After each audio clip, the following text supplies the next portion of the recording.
Hello there and welcome to the Sleepy Universe. Tonight we are not going to talk about anything urgent or anything loud, or anything that needs your attention in the way the world usually demands it. Instead, we are going to walk together into a single long night, more than 66 million years ago, somewhere in the wide, warm world of the Mesozoic, and we are simply going to let that night unfold around us slowly, the way real nights do. The sun will lower itself behind a line of ancient hills. The light will turn amber, then rose, then a deep and generous blue. Ferns will fold their fronds. Great, slow animals will settle their weight into soft ground and grow still. Somewhere, small, quiet creatures will begin to stir under cover of the dark, and far off, the sea will keep its steady, patient rhythm against a shoreline that no human eye would ever see. There is nothing to solve here, and nothing to remember. Just one long night, 100 gentle facts, and my voice beside you as you drift slowly, all the way down into sleep. Picture, if you will, the sun beginning its unhurried descent on an evening somewhere within the Mesozoic era, that vast stretch of Earth's history running from roughly 252 million years ago to about 66 million years ago, a span so long that our entire human story would fit inside it many thousands of times over. The Mesozoic is usually divided by scientists into three great chapters: the Triassic, the Jurassic, and the Cretaceous, each one lasting tens of millions of years in its own right, each one changing the shape of continents, the color of forests, and the creatures who called them home. Tonight we are simply visiting, drifting like a soft evening wind through one composite, imagined night that borrows a little from each of these ages, so that we might feel the whole slow arc of that world without needing to sort the decades or the eras too carefully. What matters is only this, that the sun is going down now, gently, the way it always has, over a planet that was warmer, wetter in most places, and greener than almost anything we know today, a planet settling as we are into rest. There is no need to hold the exact dates in mind tonight, only the calm, general sense of standing at the edge of something immense, a whole world about to be gently explored, one unhurried chapter at a time. The days themselves, back in the deep Mesozoic, were very slightly shorter than the days we know now, because the Earth once spun a little faster on its axis, and the moon, closer then than it is today, was still gradually stealing some of that spin through the slow pull of the tides. A day in the age of the dinosaurs may have lasted perhaps 23 hours rather than 24, a difference so small that no single creature could have noticed it, yet real enough that geologists can trace it in the fine growth rings of ancient corals, laid down day by day like the pages of a diary written in stone. So as the light fades this evening, know that the night ahead of us is settling in just slightly sooner than a modern night would, the sun tucking itself away a few minutes earlier, the stars arriving with a small, patient head start,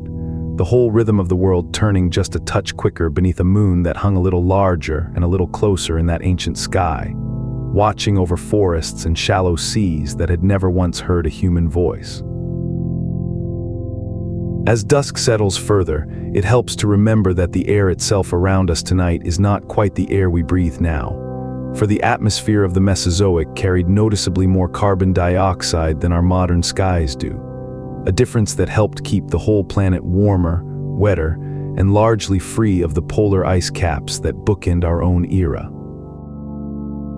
There were no glaciers gleaming white at the top and bottom of the world tonight, no vast frozen deserts, only gentle gradients of climate running from warm to warmer, with humid greenhouse air draped like a soft blanket from one pole to the other. This warmth is part of why the evening does not carry the same crispness a modern autumn night might, why the breeze moving through the conifers feels thick and mild even as darkness gathers, why the forests we will wander through in our minds tonight stayed green and full nearly everywhere, all year long, cushioned by a climate with far gentler seasons than the ones that shape our present nights, letting growth and quiet stretch on almost without pause.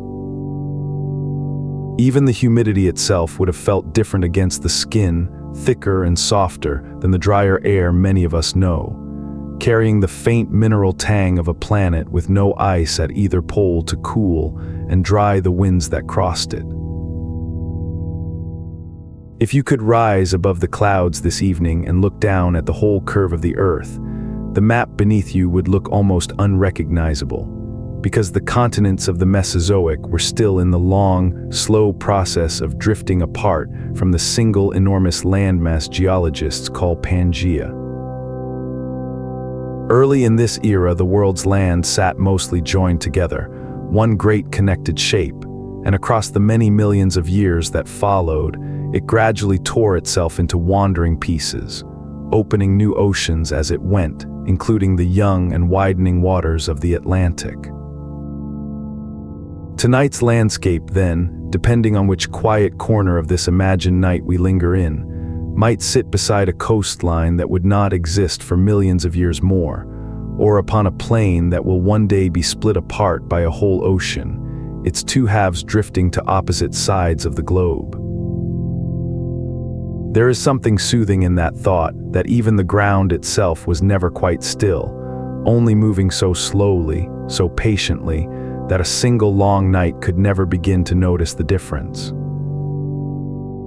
Whatever shore, whatever plain, whatever quiet forest edge this particular night happens to rest upon, know that it was arrived at gradually, patiently, over a span of time too vast for any single creature to have ever noticed the shift. As twilight deepens and the last direct sunlight leaves the horizon, the insects of the Mesozoic begin their own quiet evening shift. And there were, by this point in Earth's history, a great many kinds of them: beetles and dragonflies and early cockroaches, and later in the era, some of the first bees, humming through air that was thick with the mingled scent of resin and damp green growth. Fossil evidence from amber, that golden, hardened tree sap that traps small creatures in perfect stillness for tens of millions of years,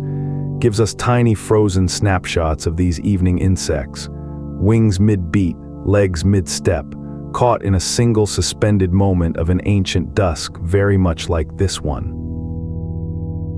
Somewhere close by, a chorus of small clicking and humming sounds would have risen as the light faded, not unlike the drowsy hush of insects at the edge of a warm evening today, and it is worth letting that gentle hum settle into your mind now, soft and steady, one of the oldest lullabies the natural world has ever quietly offered to the coming dark.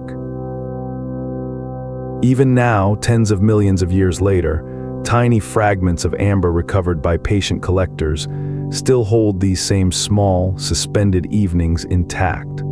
offering scientists an almost impossibly direct window into the particular hush of exactly this kind of ancient dusk.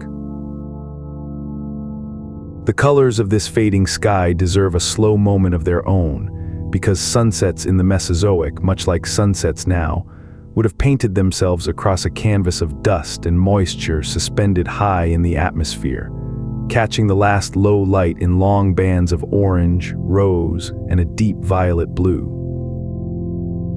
In periods following volcanic activity, which was fairly common across this era as the shifting continents pulled and stretched the crust beneath them, fine ash lingering in the upper air could make sunsets even more vivid, spreading extra color across the horizon for months at a time. Tonight, in our gentle imagined evening, the sky over the conifer hills glows first amber, then a soft coral pink, then slowly cools toward indigo as the first stars begin to prick through the fading light. There is no rush to any of this, the way there never has been, the sun sliding down exactly as unhurried as it always does, the color draining slowly from the clouds, the whole enormous sky settling, breath by breath, into the calm and steady dark of night. Even the clouds themselves, lit from beneath by that last vanishing light, would have looked like slow, drifting embers, holding their color for long, unhurried minutes before finally fading into the settled blue-black of full night. Beneath that darkening sky, the temperature of the world begins its own gentle decline, for even in the warm, humid Mesozoic, nights cooled noticeably from the heat of the day, especially further from the buffering warmth of the wide, shallow seas that covered far more of the continents than they do now. In low-lying coastal regions, the air might stay soft and mild until morning, carrying the faint mineral scent of nearby water, while further inland, across drier plains and highlands, the temperature could drop enough to leave a light mist clinging low to the ground by the coldest hours before dawn. This nightly cooling was gentle rather than sharp, nothing like a modern winter's chill, but enough of a shift that many creatures, from the smallest insects to the largest herbivores, would have felt the change and responded to it in their own quiet ways, slowing their movements, settling deeper into shelter, letting the whole living world exhale together as the warmth of the day gradually gave way to the cool hush of night. It is worth pausing here to gently set aside a common mix-up, because although we call this whole night's journey a visit to the age of dinosaurs, the Mesozoic was in fact home to an enormous range of creatures who were not dinosaurs at all, including the flying reptiles known as pterosaurs and the many marine reptiles patrolling the seas, groups we will meet properly later tonight. Dinosaurs themselves were a specific branch of reptile, walking upright on legs held beneath their bodies rather than sprawled out to the sides, and paleontologists have described well over 1,000 distinct species of them across the whole Mesozoic, ranging from creatures smaller than a chicken to some of the largest land animals that have ever lived. Tonight we will meet many of them, resting in the dark, moving quietly beneath the stars, but we will also meet their many neighbors, because the true richness of this ancient night lies not in a single group of animals but in the astonishing, layered diversity of an entire living world, each creature playing its own small, quiet part in the long, unfolding dusk. As the last band of light fades entirely from the horizon, it becomes easier to notice just how quiet true darkness could be in a world with no artificial light anywhere at all, no distant glow of any city, no scattered points of electric light tracing out roads or windows, only the soft accumulating dark, and above it, an extraordinary abundance of stars. Astronomers tell us that the constellations themselves would have looked slightly different from how we see them now, because the stars drift ever so slowly relative to one another across tens of millions of years. Yet the overall feeling of that sky, a deep black scattered generously with pinpoints of light, and one broad pale river of the Milky Way arching overhead, would have felt remarkably familiar to anyone standing quietly beneath it. Tonight, let yourself imagine lying back in soft fern litter at the edge of a conifer forest, the ground still faintly warm from the day, and looking directly up into that endless, star-heavy dark, the whole ancient sky settling gently over you exactly the way night always eventually settles over everyone. It is a reminder worth holding gently as the stars gather overhead, that this whole vast sky above us has always been changing too, star by star, exactly as slowly and patiently as everything else in this long story. So here we are then at the true beginning of our long night's journey, the sun fully down now, the sky deepened into its softest blue-black, the world around us cooling by slow degrees while its countless creatures shift, one by one, into the different rhythms of evening. Some will settle where they stand and grow still until morning. Others will only now be waking, stretching, beginning to move through a darkness built especially for them. And all of it, the great warm-blooded giants and the tiniest scurrying things, the ferns folding their fronds and the insects humming low over damp ground, belongs to this one unhurried Mesozoic night that we are simply going to drift through together, chapter by chapter, fact by gentle fact, letting the shape of an ancient world settle slowly over your own tired mind the way darkness settles, always so very gently over the land. Let this whole scene settle now, sky and forest and quiet, waiting sea, before we step further into the deeper dark that follows, carrying with us only the calm, unhurried pace this first chapter has already so gently offered. Let us take a slow, wide look now at the land itself, because the very shape of the world was one of the great, quiet stories of the Mesozoic, unfolding not in a single dramatic night, but across tens of millions of patient years. Early in the era during the Triassic, nearly all of Earth's land sat joined together in that single vast supercontinent called Pangaea, a shape so enormous that its interior, far from any coastline, likely grew fiercely hot and dry by day, its deserts stretching wider than any desert exists today. By the time we reached the Jurassic and then the Cretaceous, this single landmass had begun to pull slowly apart, opening long, narrow seas between drifting fragments, softening those harsh interior deserts as coastlines crept closer to more and more places. Tonight, wherever our imagined evening happens to rest along this shifting timeline, the land beneath us carries the quiet fingerprints of that slow tearing and drifting, a world always gently reshaping itself, never final, never finished, simply continuing patiently, the way the best kinds of change always do. Deep beneath even this warm evening air, that same patient greenhouse blanket kept the whole planet's rhythms gentler and slower than our own sharper modern seasons, softening the turn of one month into the next almost past noticing. Running along the edge of that ancient supercontinent and later winding between its drifting pieces, lay a warm, shallow body of water called the Tethys Sea, a long, mild ocean that once separated what would eventually become Europe, Africa, and Asia. The Tethys was not deep and cold in the way of our modern oceans, but wide, sunlit, and generally warm, laced with coral reefs and dotted with countless small islands, its gentle currents carrying warmth and moisture far inland across the neighboring continents. On a still night like this one, standing near its shore, the air would have felt soft and faintly salted, the horizon a dark, glimmering line where sea met sky, the sound of small waves arriving in that same unhurried rhythm the sea has always kept. Long after the Mesozoic ended, the slow closing of the Tethys, as continents kept drifting toward one another, would eventually help raise mountain ranges we know well today. But tonight it is simply here, wide and warm and quietly breathing against a shoreline, exactly as patient as the rest of this ancient world.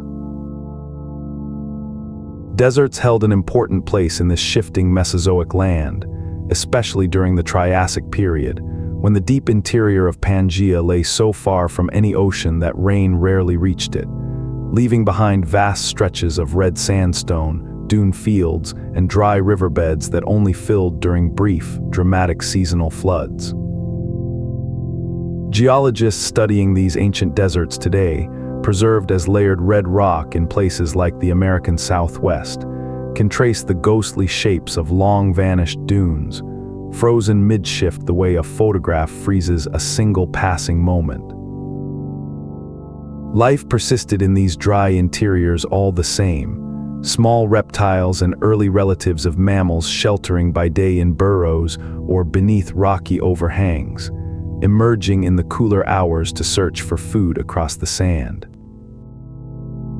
If our long night's journey happened to carry us across such a place, the darkness would feel different here, drier, quieter, the stars perhaps even brighter for the thin, clear desert air above, the ground still holding a little of the day's warmth long after the sun itself had gone. Small burrows dotted the base of these ancient dunes, each one a quiet doorway into a slightly cooler, slightly calmer world just beneath the restless surface sand, waiting patiently for the cooler hours to draw its occupants back out. Elsewhere across this ancient world, and increasingly so as the Mesozoic progressed and coastlines multiplied, the land grew green with vast conifer forests, tall straight trees related distantly to today's pines, redwoods, and monkey puzzle trees, their dark branches swaying gently in the evening air. These forests often stretched for enormous distances, largely unbroken by anything resembling the flowering meadows and grasslands we know today, since true flowering plants would not become common until later in the era, and grasses themselves were rarer still.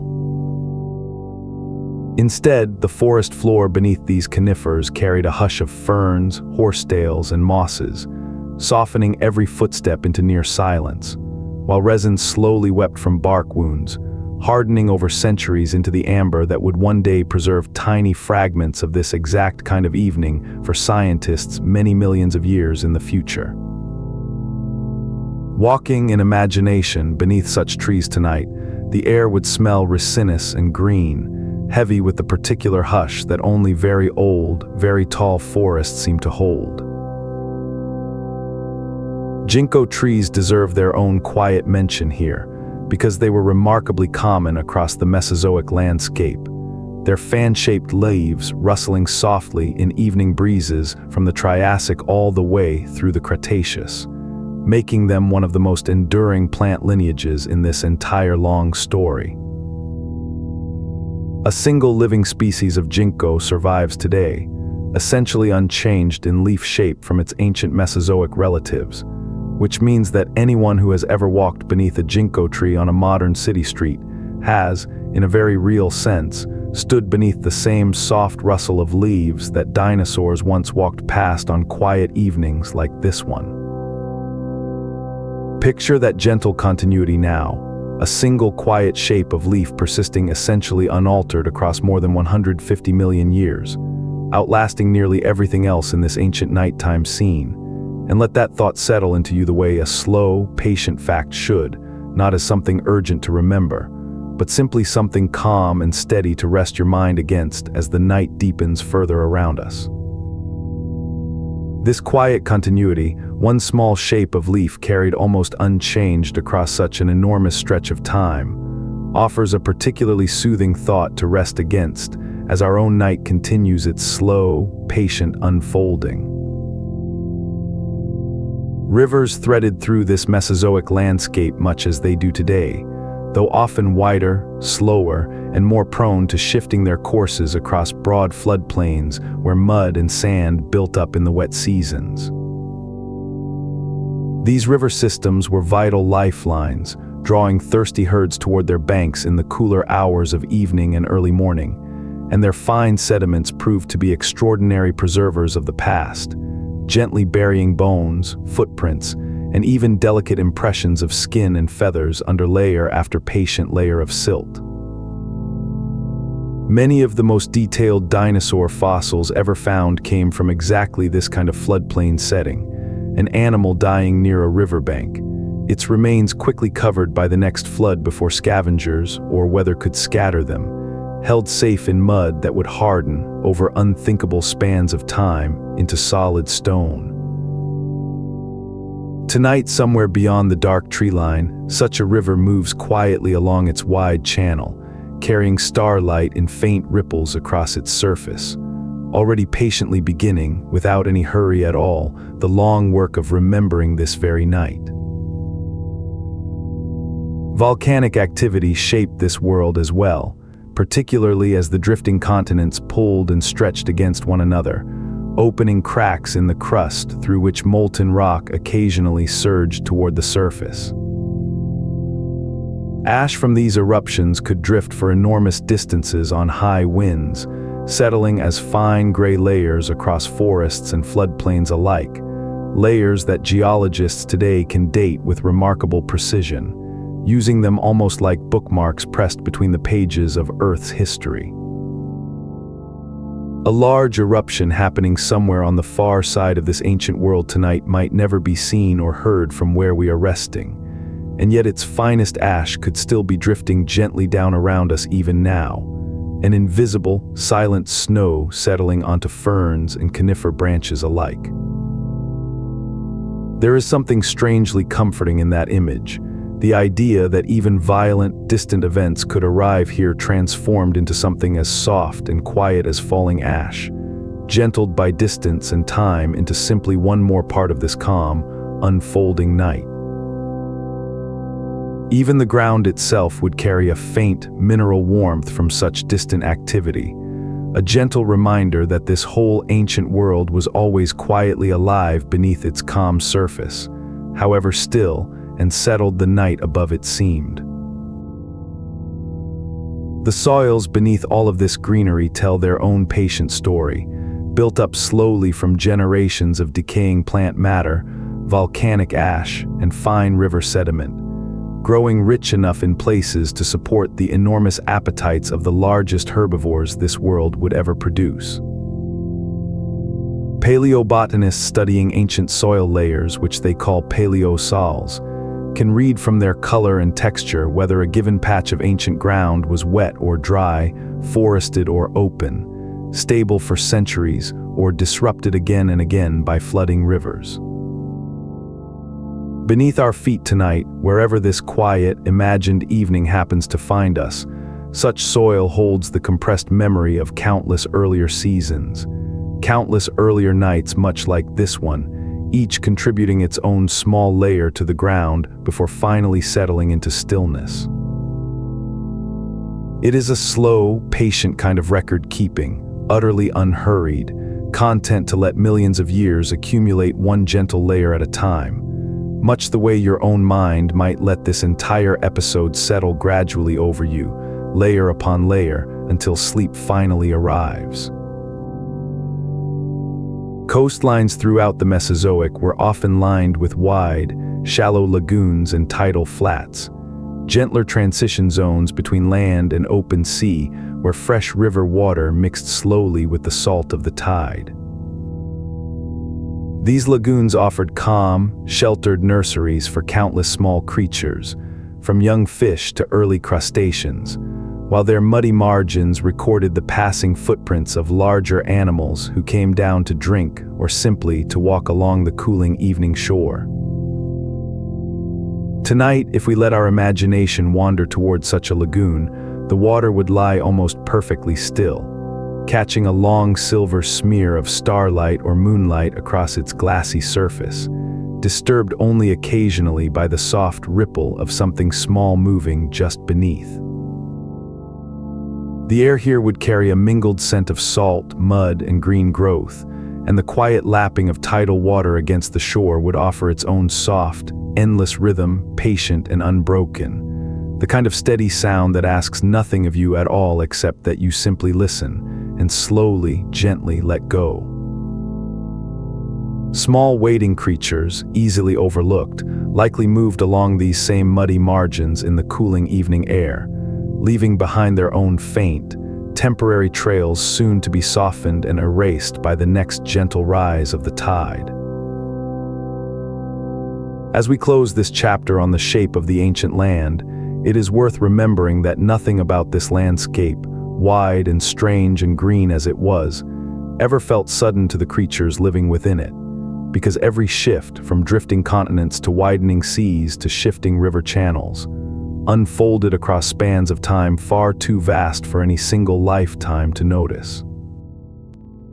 The dinosaurs and their many neighbors simply lived within whatever shape the land happened to hold during their own particular slice of this immense story, resting each night on ground that had been patiently arranged by processes far older and slower than themselves.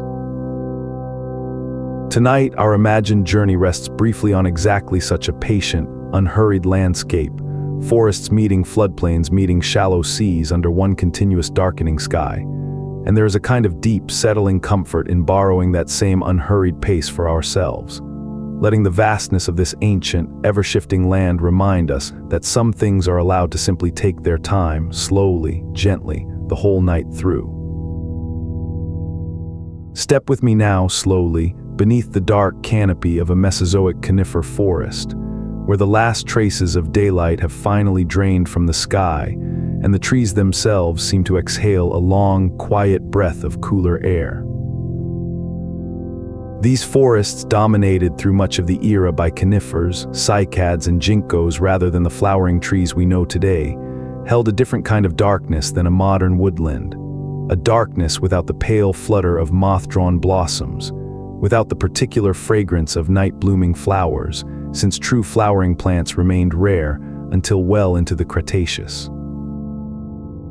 Instead, the forest after dark smelled resinous and mineral, of damp bark and crushed fern, of soil turned slowly over by unseen creatures moving through the litter.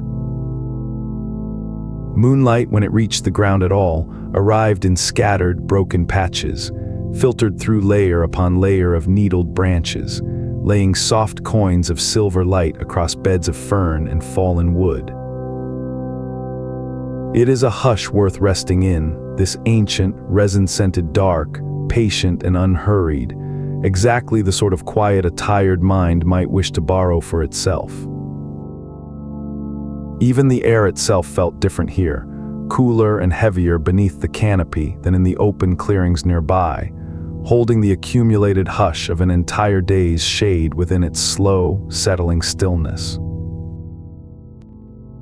Cycads, those stout palm-like plants with their crown of stiff, glossy fronds, were especially common throughout the Mesozoic understory. So common, in fact, that this era is sometimes affectionately called the Age of Cycads by botanists who study its ancient plant life. Unlike true palms, which they only resemble at a glance, cycads are an ancient and separate lineage, some of them growing low and squat, others rising on a single thick trunk, their tough leaves built to endure the attention of large, browsing herbivores who might strip a season's growth in a single evening meal. In the hush of night, their broad fronds would have caught what little light reached the forest floor, holding it in a dull, waxy sheen, while their heavy seed cones, some the size of a large melon, sat quietly ripening in the dark, patiently waiting for whatever passing creature might eventually help carry their seeds onward. Cycads still exist today, tucked into warm corners of the modern world, living reminders of exactly this kind of ancient, unhurried, moonlit understory. Ferns carpeted the ground beneath these forests in extraordinary abundance, their soft, feathered fronds spreading across nearly every patch of open soil not already claimed by cycad or seedling conifer, forming a gentle green floor that would have muffled footsteps and softened every sound into a low, private hush. Many of these ancient ferns belong to families still living today, essentially unchanged in their basic shape across tens of millions of years, which means the particular curl of a fern frond unfurling in shadow tonight would look remarkably familiar to anyone who has ever walked through a damp modern woodland.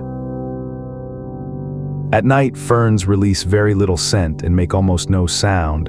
yet their sheer physical abundance shape the whole feeling of the forest floor, damp, layered, quietly rustling only when something larger moved through it. Imagine now lying back into just such a bed of ancient fern, the fronds cool and slightly damp beneath you, bending softly under your weight, holding you gently the way only the oldest, most patient kinds of green growth seem to know how. Generations of ferns like these had already been quietly unfurling across forest floors for many tens of millions of years before the first dinosaur ever walked among them. A patient green backdrop steadily present through this entire long story. Horsetails, tall jointed plants related to modern ferns, often grew in dense, reedy stands along riverbanks and damp forest clearings throughout the Mesozoic, their hollow, ribbed stems rising in neat green columns that would have rustled and clicked softly against one another whenever the evening breeze passed through. Some Mesozoic horsetails grew considerably larger than their modern relatives, forming thickets tall enough to hide a small creature entirely from view, offering shelter and grazing alike to the smaller animals moving quietly through the underbrush after dark. Paleobotanists have found their distinctive jointed stems preserved again and again in ancient riverbank deposits, suggesting these plants thrived especially well in the damp, disturbed soil left behind by shifting river channels, quick to recover after a flood the way only the hardiest, most patient plants tend to be. Picture them now swaying gently in darkness at the water's edge, their soft clicking rhythm blending into the wider hush of the night, one more small, steady sound in an enormous, quiet forest. Some of the conifers rising above this ancient forest floor grew to truly remarkable heights, their distant relatives including today's towering redwoods and monkey-puzzle trees, and fossil evidence suggests certain Mesozoic conifers could rival the tallest trees alive today, their crowns lost somewhere far above the layered darkness of the forest below. Such towering trees would have swayed only slightly in the gentlest of night winds, their uppermost branches perhaps still catching a last, faint gleam of starlight long after the forest floor below had settled into complete darkness. Their bark, thick and deeply grooved in many species, offered shelter to countless small insects, and later in the Mesozoic, to some of the earliest mammals, who may have tucked themselves into folds of bark or hollow crevices to wait out the darker, more active hours of the surrounding night. There is something quietly humbling in imagining such immense, ancient heights standing silently above an entire sleeping forest, patient and unmoving, holding the whole dark canopy together while everything smaller rests beneath its calm, towering shelter. Somewhere high in such a canopy, a light breeze might stir the topmost branches into a slow, distant murmur, a sound reaching the forest floor only as the faintest, softened whisper by the time it finally arrived. Beneath the fallen needles and softened fern litter of this forest floor, an entire unseen community of fungi and microorganisms worked quietly through the night, slowly breaking down dead wood and fallen fronds into the rich, dark soil that would nourish the next season's growth. Fossilized fungi from the Mesozoic, though far less commonly preserved than bones or leaves, do exist, offering scientists small glimpses into this hidden, patient labor that never truly paused, day or night, across the whole long era. This slow decomposition released a faint, earthy scent into the night air, mingling with the greener smell of living fern and conifer resin, the particular fragrance of a forest quietly renewing itself in the dark. It is easy to overlook this hidden, unglamorous work when picturing an ancient world full of towering creatures, and yet without it, nothing else in this forest could have grown at all. A reminder that even the smallest, quietest efforts, repeated patiently night after night, are often what holds an entire living world together. For most of the Mesozoic, flowering plants simply did not exist, and even after the first true flowers appeared, sometime in the early Cretaceous period, they remained a fairly minor part of the landscape for millions of years before slowly beginning to spread and diversify. This means that for a very long stretch of our long-imagined night, if we are resting somewhere in the Triassic or Jurassic portions of this journey, there are no blossoms scenting the darkness, no petals folding closed for the evening, only the deeper, resinous green smell of conifer and cycad and fern.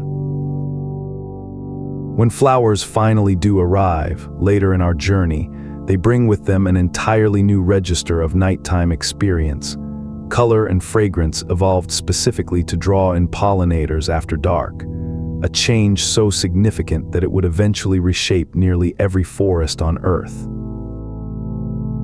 Tonight, though, in this earlier hush, let the simple absence of flowers become its own kind of calm, a world scented only by leaf and resin and damp soil, plain and green and endlessly, quietly patient. By the middle and later parts of the Cretaceous period, flowering plants had begun to establish themselves properly within these ancient forests, and some of the earliest fossil flowers discovered by paleobotanists delicate and small, suggests that many of these first blossoms opened in fairly modest, unshowy ways compared to the elaborate flowers we know today. Even so, their arrival marked the beginning of an entirely new kind of relationship between plants and animals, as insects, and eventually some of the earliest bees, began visiting these small blooms in search of nectar and pollen, carrying it between flowers as they moved through the cooling evening air. A nighttime stroll through this later Cretaceous forest might, for the very first time in our whole long journey, carry the faint, sweet trace of an open blossom somewhere nearby, small and easily missed, yet marking a genuinely new chapter in the long, unhurried story of this ancient world. One gentle, fragrant thread quietly beginning to weave itself into the deep, resinous hush of the older forest around it. Small and unshowy as these earliest blossoms may have been, they carried within them the quiet beginning of an entirely new chapter for life on Earth, one that would eventually reshape forests, meadows, and nighttime air alike. Certain small mammals and reptiles of the Mesozoic forest floor are thought, based on studies of their eye structure and skeletal proportions, to have moved through this nighttime underbrush with particular ease, tucked low among fern and fallen branch where a keen eye or careful ear rather than open daylight guided their steady, unhurried progress. Fossil trackways, delicate strings of small footprints preserved in ancient mud, sometimes show these creatures moving in fairly direct, purposeful lines, suggesting a confident, practiced familiarity with the shape of their own patch of forest, even after darkness had settled fully in. It is a comforting thought in its own quiet way that even in a world without any artificial light at all, so many small lives moved through the darkness not with fear, but with a kind of settled, practiced ease, following paths they already knew by heart, brushing gently past fern frond and cycad trunk toward whatever quiet task the night required of them. The same unhurried confidence any creature might feel moving softly through a familiar, well-known home. Even without eyes to see them clearly, such paths would have been read instead through scent and memory, worn gently into familiarity by nights and nights of quiet, patient repetition long before this particular evening ever began. As we close this quiet chapter beneath the ancient canopy, let the whole layered hush of this forest settle over you now, resin and fern and damp turned soil, the faint click of horsetail stems, the occasional soft rustle of something small moving low through the underbrush, and further along our journey, perhaps the first faint sweetness of an early flower opening somewhere unseen in the dark. Forests like this one covered enormous stretches of the Mesozoic world, patient green oceans stretching for hundreds of miles between rivers and coastlines, each one holding its own small, layered version of exactly this same nighttime hush. There is nothing here that needs solving, nothing that needs remembering in any hurried way, only the slow, accumulating quiet of an ancient woodland breathing gently through the dark, offering itself now, as it has for tens of millions of years, as a soft and endlessly patient place to simply rest. Carry this whole layered green hush forward with you now, resin and fern and quiet decay, as we step out from beneath the trees and into the wider, open dark still waiting ahead of us tonight. Now let us step out from beneath the trees and into a wider clearing, because it is here, in these open spaces between forest and floodplain, that we find some of the largest animals ever to walk the earth, the long-necked sauropod dinosaurs, standing quietly in the settling dark. Creatures like Brachiosaurus and Diplodocus, and later the truly immense titanosaurs such as Argentinosaurus and Patagodotin, could reach lengths of over 30 meters and weights estimated in the tens of tons, figures so large that scientists often struggle to find comparisons that feel meaningful at all.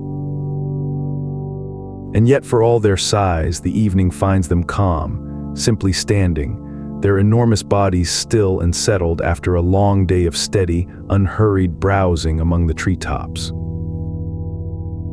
There is something deeply soothing about picturing such vast creatures at rest. Their sheer scale no longer a matter of power or drama, but simply of quiet, patient presence, enormous shapes standing silent against the darkening sky, breathing slowly, exactly as calm and unhurried as the rest of this gentle night around them. The necks of these giant sauropods, often stretching many meters from shoulder to head,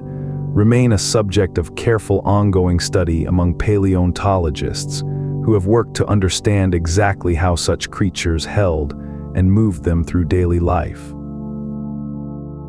Current research generally suggests these necks were likely held in a fairly horizontal or gently rising posture much of the time, rather than swept dramatically straight upward, allowing the animal to browse efficiently across a wide arc of vegetation without expending unnecessary energy lifting such an enormous structure again and again.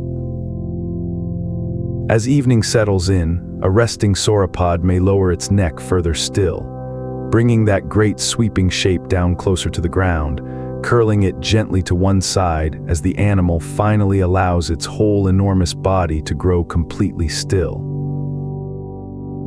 Picture that slow, patient lowering now, meters of neck settling by careful degrees, the animal's breathing slowing to match the quiet of the coming night, an enormous shape folding itself gradually and gently into rest. A resting sauropod, neck lowered and still, would have looked from a distance almost like a long, gentle rise in the land itself, its enormous shape settling so completely into stillness that it seemed to belong to the landscape rather than simply stand upon it. Sauropods most likely rested standing upright for at least part of the night, since their sheer body mass would have made lying fully down and rising again a slow and physically demanding task, one perhaps reserved mainly for sleep rather than brief pauses in movement. Their legs, thick and pillar-like, were built along lines similar to those of modern elephants, distributing enormous weight efficiently downward with a minimum of unnecessary motion, which would have allowed these giants to stand quietly for long stretches without particular strain. In the hush of night, a herd of sauropods standing together in loose formation across an open clearing might look from a distance, almost like a grove of very slow, very patient trees, their long tails trailing low behind them, their breathing deep and steady, occasionally shifting weight from one leg to another the way any tired creature might, settling by slow degrees into the same still, patient calm that the whole surrounding night seems to share. Evidence from trackways, those long fossilized trails of footprints preserved in ancient mud, strongly suggests that many sauropods moved and rested in groups, sometimes quite large ones, walking together in loosely coordinated herds across open floodplains and forest margins. Some trackway sites even preserve smaller footprints mixed in among larger ones, hinting that young sauropods likely traveled and rested alongside older, larger herd members, perhaps gaining a measure of shelter and safety within the group's sheer collective size. As night falls across such a herd, the animals may gradually draw closer together, forming a loose, comfortable cluster rather than scattering individually across the wider landscape, their great shapes overlapping softly in silhouette against the deepening sky. There is a gentle comfort in imagining this kind of quiet togetherness, enormous creatures who spent their whole long lives moving as part of something larger than themselves, settling each night not alone but surrounded, however loosely, by the familiar, steady presence of their own kind. Even their resting postures likely varied gently across the group, some standing fully upright, others leaning their great weight slightly against a favored neighbor, the whole herd settling together into its own comfortable, familiar arrangement for the night. Sauropods grew at a genuinely remarkable pace, and studies of their bone tissue, examined in thin cross-sections under a microscope, reveal fine growth rings not unlike the rings of a tree, showing that many species reached the bulk of their enormous adult size within just a few decades rather than over a full lifetime. This rapid growth likely required an equally enormous appetite,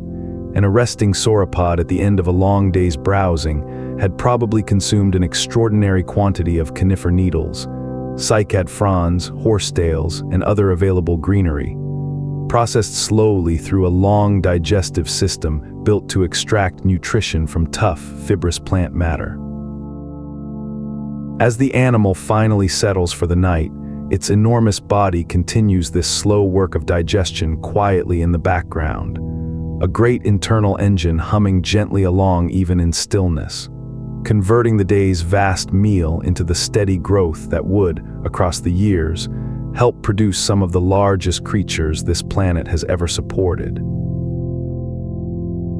Many sauropods are believed, based on studies of stomach contents and comparisons with modern birds, to have swallowed smooth stones called gastroliths, which sat inside a muscular portion of the digestive tract and helped grind down tough plant fibers that could not otherwise be broken apart by teeth alone, since sauropod teeth were generally simple and better suited to stripping leaves than to thorough chewing. A resting sauropod tonight, settled quietly in the dark, carries this small, curious detail inside itself: a handful of worn, rounded stones doing slow, patient work long after the animal's jaws themselves have gone still. It is an oddly comforting thought, in its own quiet way, this idea of gentle, ongoing labor continuing invisibly inside a creature at rest, unseen and unhurried, much the way our own bodies continue their own quiet work through the night while we sleep, small steady processes carrying on faithfully in the dark, asking nothing of us at all except the simple gift of rest. This quiet inner labor, steady and unseen, mirrors in its own way the whole unhurried spirit of this long night, effort continuing gently in the background while the visible world outside settles calmly into rest. The question of how loudly or how quietly sauropods communicated with one another remains an active and genuinely fascinating area of paleontological research, with some scientists suggesting that certain species may have produced low, resonant sounds, possibly even infrasound too low for human ears to register, similar to the deep rumbling calls modern elephants use to communicate across long distances. If such low sounds existed, a herd settling for the night might have passed a few final, deep, barely perceptible calls between its members, a kind of quiet good-night murmur rolling gently across the clearing before the whole group finally grew still. We cannot know for certain exactly what these ancient giants sounded like, and much of this remains careful, reasoned speculation rather than settled fact.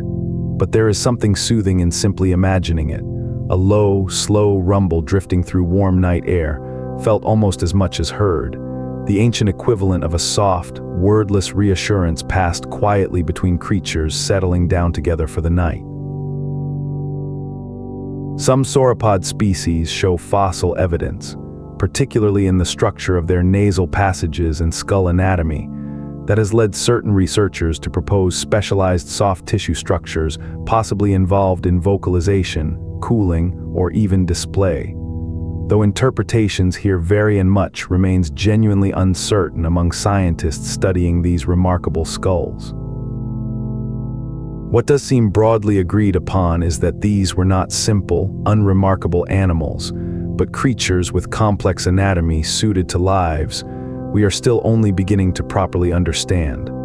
Lives that included, presumably, their own particular rhythms of rest and activity across each long day and night. Standing now in our imagined clearing, surrounded by these vast, quietly breathing shapes, it feels right to hold this uncertainty gently rather than resolve it into something more definite than the evidence allows. To simply let these giants remain a little mysterious, settled comfortably into a hush built as much from careful scientific humility as from the deep, unhurried dark of the surrounding Mesozoic night.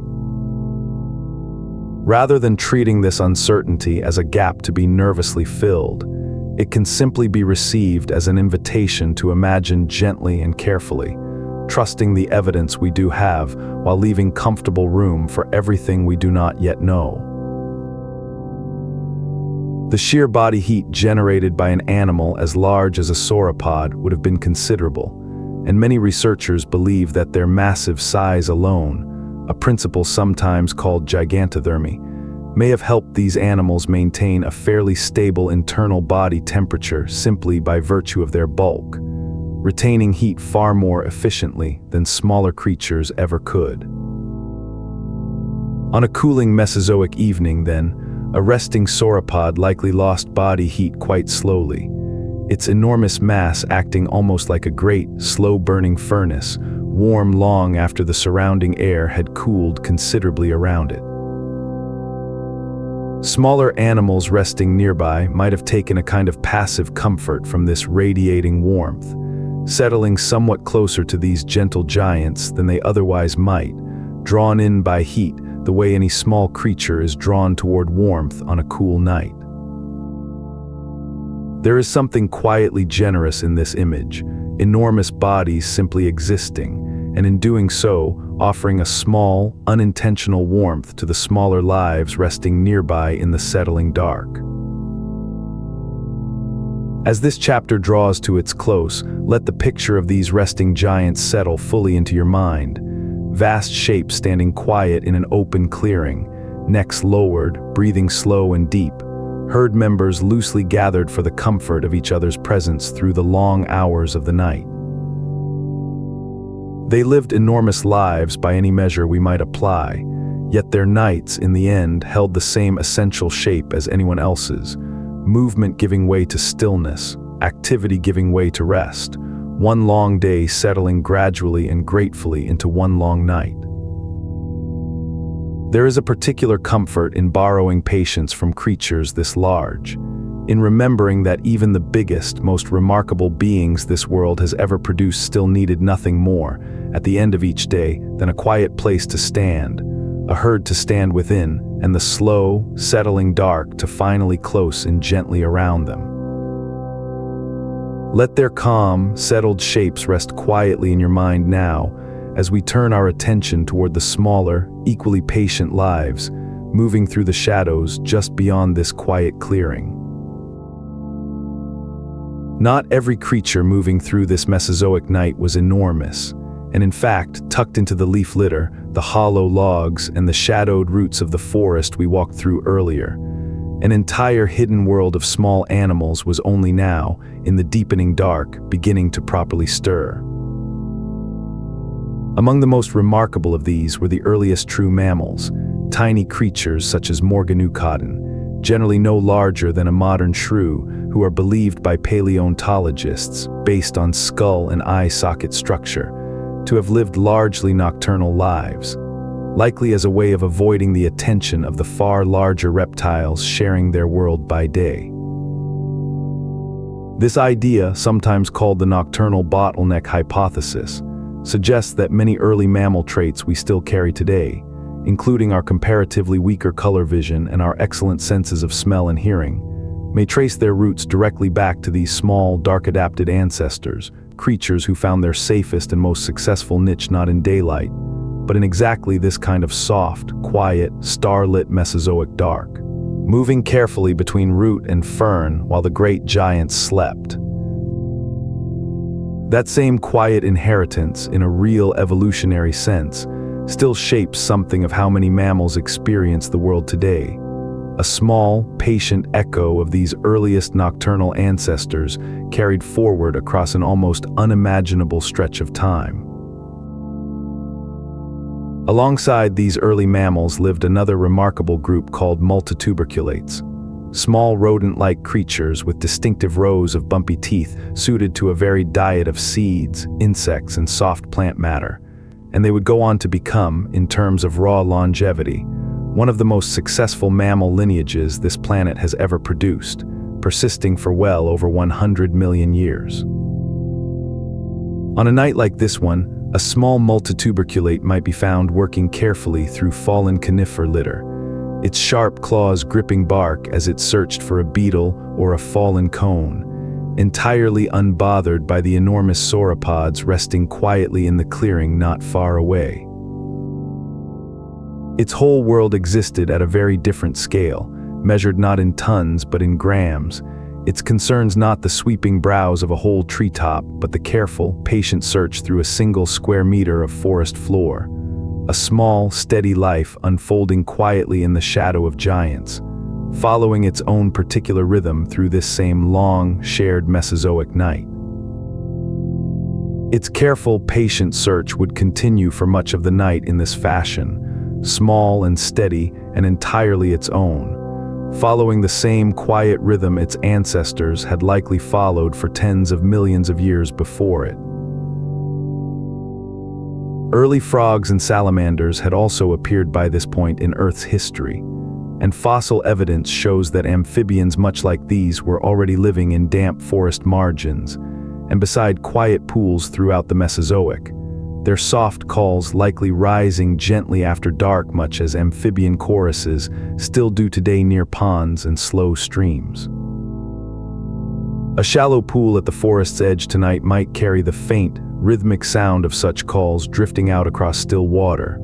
an old and steady kind of night music that connects this ancient evening to countless quiet evenings since, all built from that same simple, repeating pattern of sound rising softly from damp ground after sunset.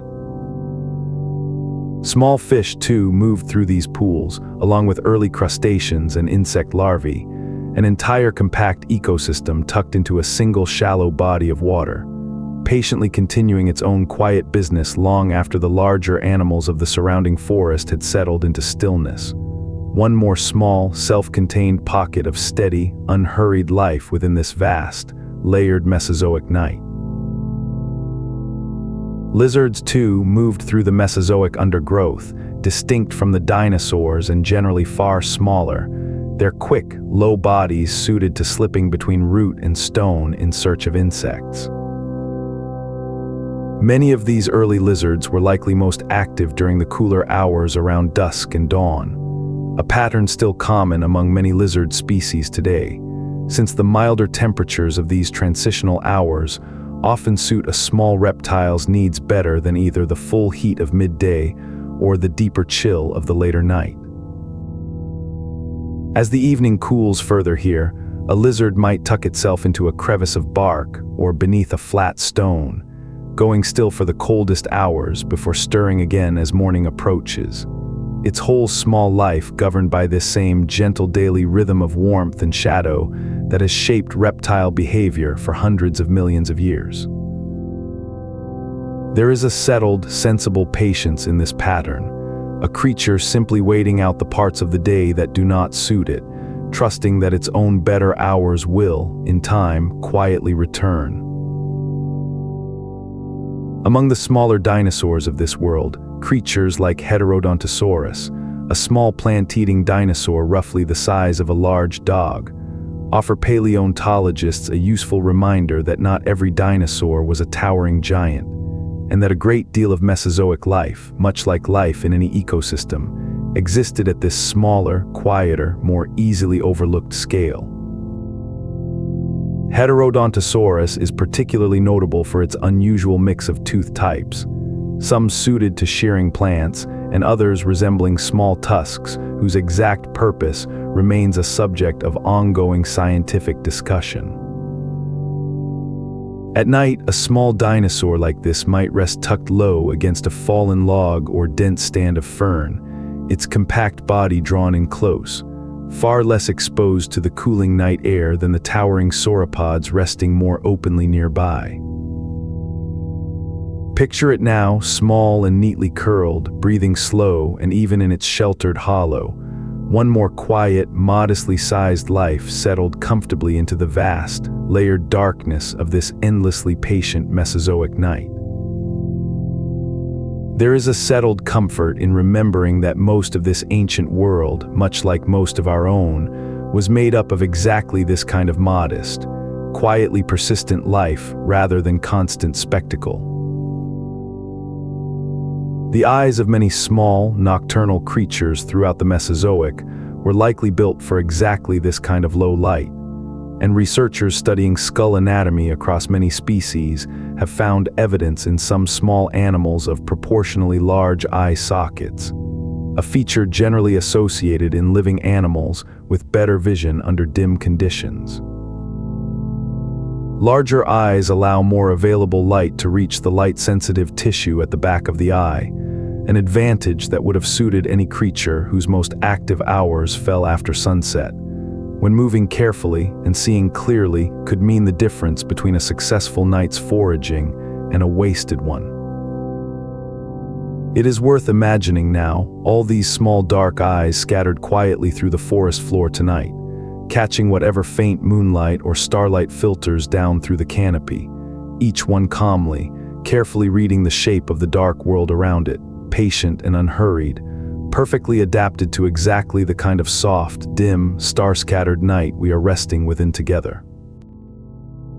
Such eyes would have made the whole nighttime forest legible in a way daylight vision never could, translating faint starlight and scattered moonbeams into a soft, workable picture of root and branch and open, walkable ground. Burrowing offered another quiet strategy for surviving this ancient night, and fossil evidence, including at least one remarkable find of small dinosaur fossils preserved together inside a fossilized burrow structure, suggests that some smaller Mesozoic animals dug themselves shelters underground, tucking away from both the temperature swings of the open night air and the attention of any larger, wandering creature. A burrow like this would have stayed noticeably more stable in temperature than the exposed forest floor above it, cooler by day and warmer by night, a small, dark, steady refuge carved patiently out of the earth itself. Imagine such a shelter now, tucked beneath a tangle of fern roots, its narrow entrance nearly invisible in the dark, holding within it a small, warm huddle of sleeping creatures, entirely undisturbed by the wide, cooling world outside. There is something deeply, simply comforting in this image, the idea that even in the age of towering giants, a small, well-dug hole in the ground could offer exactly the safety and stillness any tired creature might need. Thermoregulation, meaning the way an animal manages its own body temperature,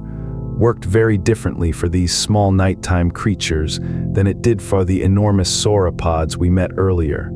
since a small body loses heat far more quickly than a large one, cooling rapidly once the sun goes down.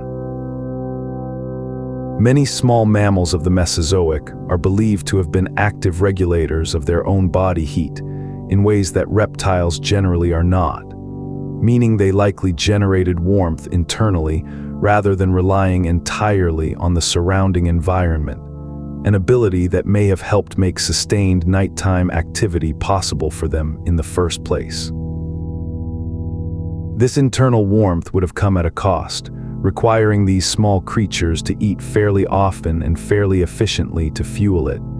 which is likely part of why so many of them are thought to have spent their nights in near constant, careful foraging rather than long periods of stillness. Tonight, somewhere in the leaf litter nearby, such a small, warm-blooded creature continues its patient, steady search, powered quietly onward by its own small, steady internal fire. The insects sharing this forest floor with all these small vertebrates were themselves remarkably diverse by this point in the Mesozoic, including early cockroaches whose basic body shape has changed astonishingly little across more than 100 million years, as well as beetles, whose incredible diversity was already well underway. Many of these insects were most active precisely during these cooler evening and nighttime hours, avoiding the heat and the many daytime predators of the Mesozoic sun, moving instead through damp litter and low vegetation under cover of darkness. Their quiet rustling and occasional soft clicking would have added yet another gentle layer of sound to this already richly layered nighttime world, small and easily overlooked yet genuinely constant, present in nearly every quiet corner of the forest floor. Let that soft, steady rustle settle into the back of your mind now, one more small, patient thread woven into the wider, deeper hush of this long Mesozoic night, unhurried and endlessly, quietly busy all at once. Layered together night after patient night, these small sounds and small lives formed the true, steady backbone of this ancient ecosystem, far less famous than its giants, but no less essential to the whole living whole. As this chapter draws softly to its close, consider the sheer scale of quiet activity unfolding tonight entirely beneath the notice of the towering giants elsewhere in this forest. Small mammals and lizards and amphibians and countless insects, each pursuing its own small, careful, unhurried business across the leaf litter and root and stone of this ancient world. It is easy when picturing the Mesozoic to think first of its largest and most famous inhabitants. Yet the truth is that most of the individual lives being lived on any given night belong to creatures far smaller than that, tucked low to the ground, moving carefully through darkness that had been, in its own quiet way, built especially for them. There is something gently reassuring in remembering this, that even in a world of giants, so much of life simply carried on at this smaller, softer, more modest scale, patient and steady, and entirely its own. Exactly the kind of quiet, careful persistence worth carrying gently with you now as we continue on together through the rest of this long, unhurried night. Multiply this single quiet burrow, this single watchful lizard, this single foraging multituberculate, across an entire forest floor stretching for many patient miles, and the true, gentle scale of this hidden nighttime world begins to settle properly into view. Deeper into the dark now, we come to a group of creatures whose relationship with the night has drawn particular scientific interest. The theropods, that broad group of generally two-legged, meat-eating dinosaurs that included everything from small, quick-footed hunters to some of the largest predators this world would ever know. A landmark study published in 2011 by researchers Lars Schmitz and Ryasuke Matani examined the scleral rings, small bony structures that once supported the eye, in dozens of Mesozoic reptile species, and found that several small theropod dinosaurs showed ring proportions closely matching those of modern nocturnal animals, suggesting these particular creatures were likely active mainly at night or in the dim hours around dusk and dawn. It is important to hold this finding gently, as one careful scientific conclusion among an ongoing body of research, rather than a settled certainty for every predator in this story. But it does invite us to imagine at least some of these hunters moving through tonight's darkness with genuinely well-adapted eyes, calm and capable in exactly the low light now settling over this ancient world. Among the theropods most often associated with sharp senses and quick, careful movement was Troodon, a fairly small, slender dinosaur known for an unusually large brain relative to its body size, along with large, forward-facing eyes that suggest strong binocular vision, meaning excellent depth perception. Such traits, taken together, have led many researchers to picture Troodon as an alert, quick-witted hunter of smaller prey, moving through darkened undergrowth with careful, deliberate steps rather than any kind of dramatic chase, its large eyes gathering in the faint available light as it worked patiently through the shadows. Picture it now moving low and unhurried between the ferns, pausing often, head tilting slightly as it takes in each small sound and shifting shadow around it.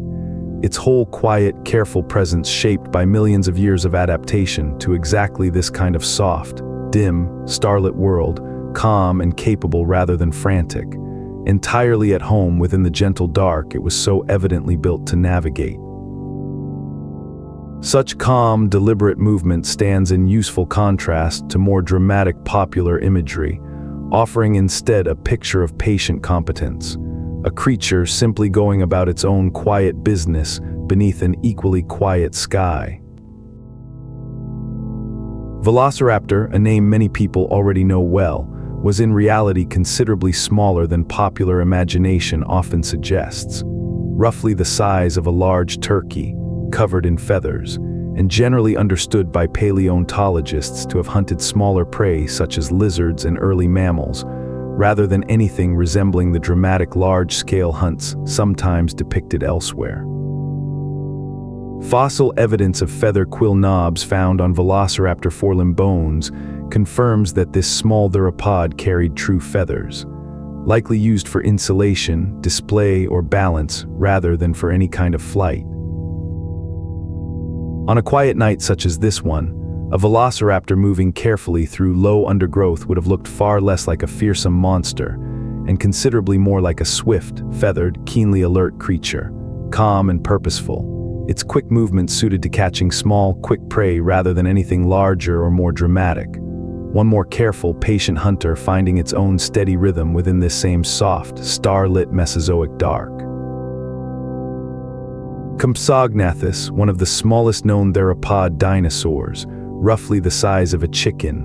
offers a helpful reminder that not every meat-eating dinosaur was large or imposing, and that many of these creatures filled roles much closer to those of a modern fox or small owl than to anything resembling a dramatic apex predator. Fossil specimens of Compsognathus have even been found with the remains of small lizards preserved inside their stomach cavities,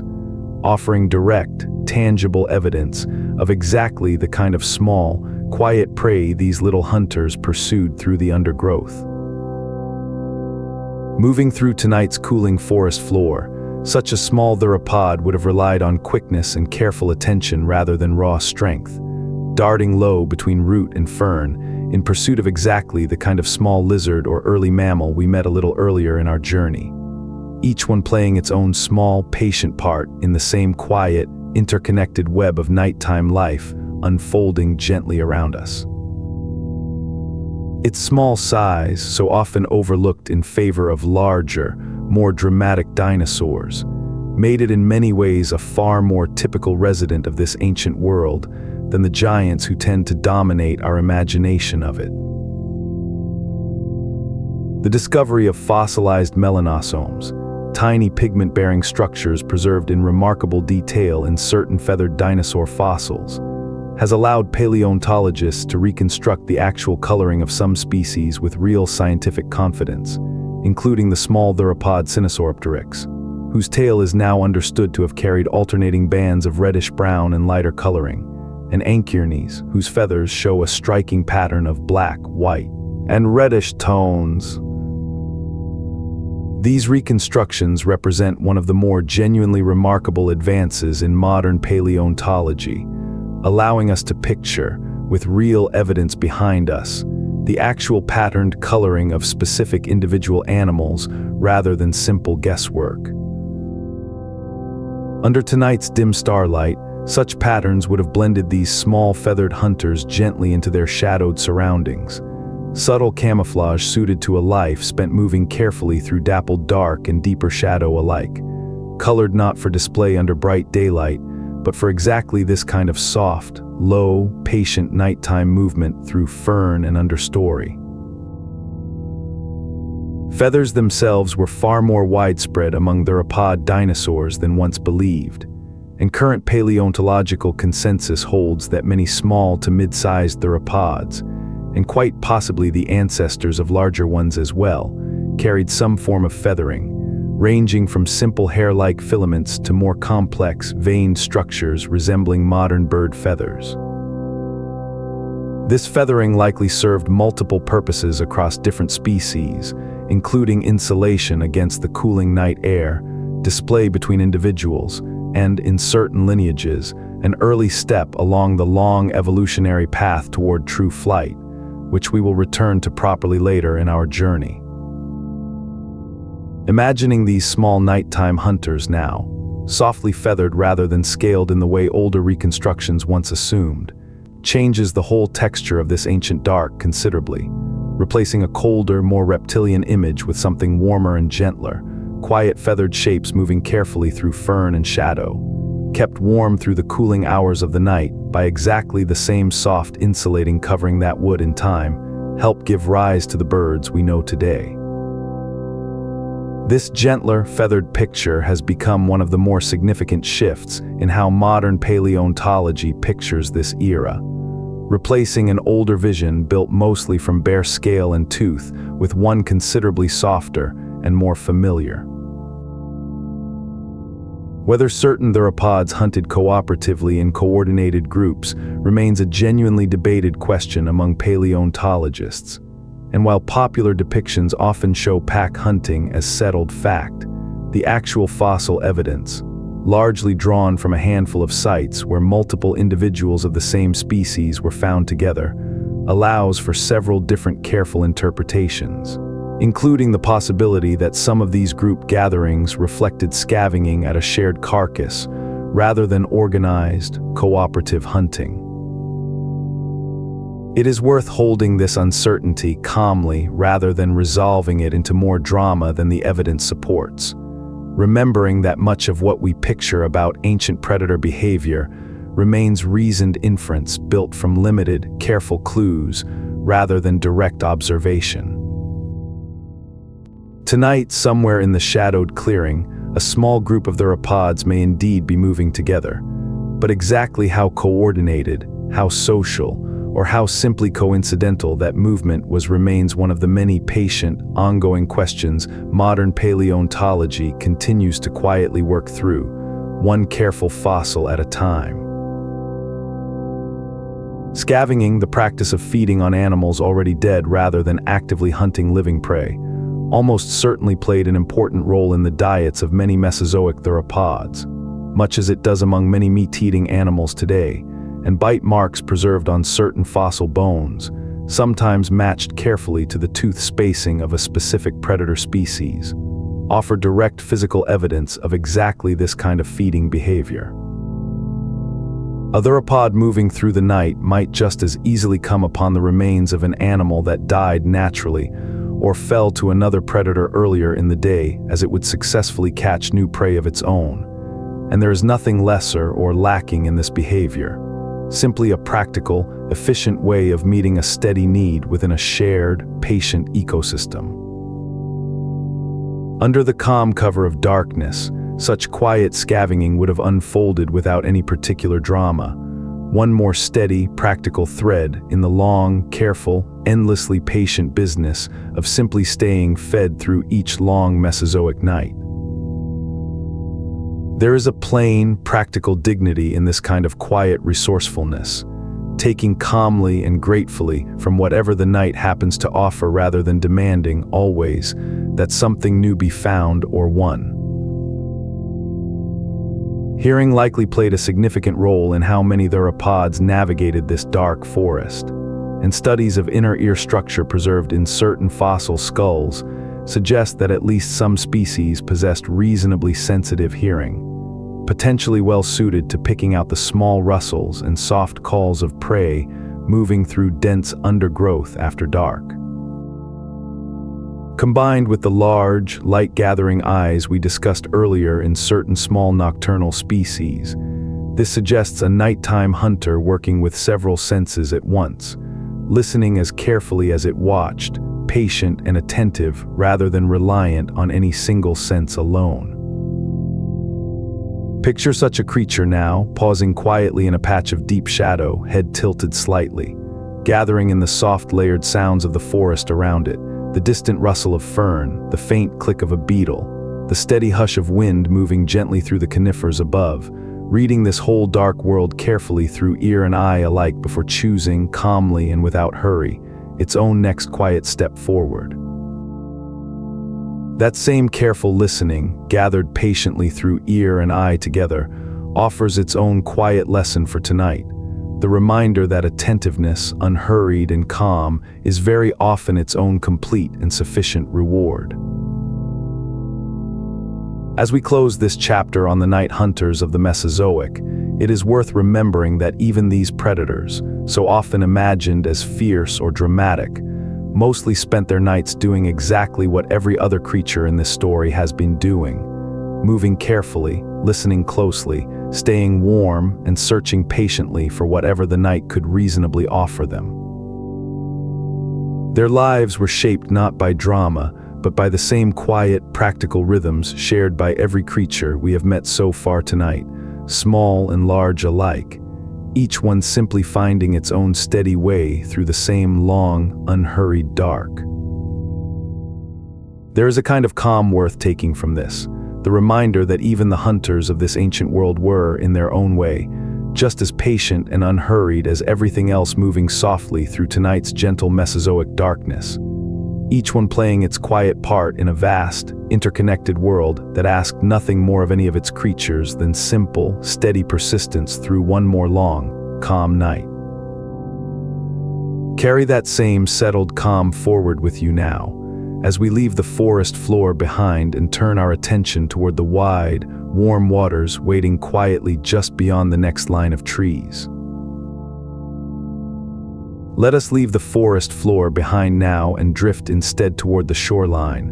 where the land gives way to the wide, warm waters of a Mesozoic sea, home to an entirely different cast of remarkable creatures. It is worth pausing here gently to set aside a common mix-up, because the great swimming reptiles patrolling these waters, the ichthyosaurs, plesiosaurs, and mosasaurs, were not dinosaurs at all, but separate lineages of marine reptile that evolved their own distinct paths back into the water, entirely apart from the dinosaurs living on land. Ichthyosaurs, sleek and dolphin-shaped, appeared early in the Mesozoic and thrived for a very long stretch of it, while plesiosaurs, with their broad bodies and often remarkably long necks, and mosasaurs, large and powerful late Cretaceous swimmers, each carved out their own successful chapter within these warm, shallow seas.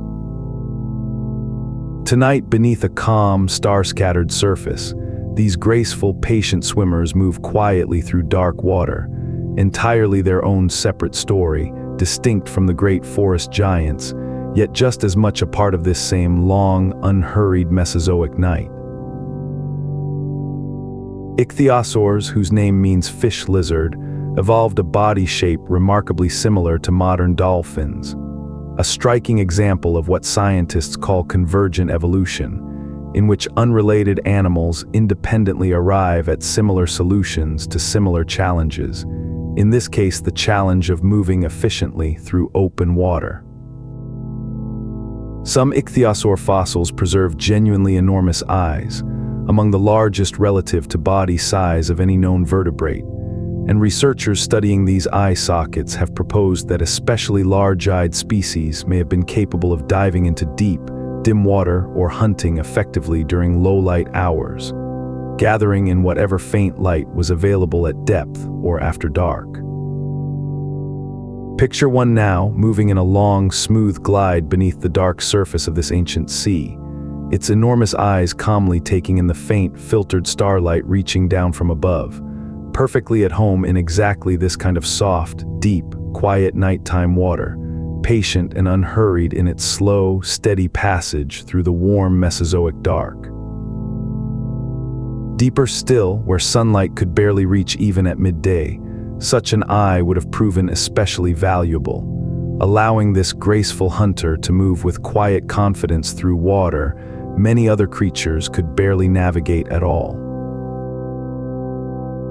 Plesiosaurs took a very different shape from ichthyosaurs, generally broader-bodied, propelled through the water by four large, paddle-like limbs rather than a fish-like tail,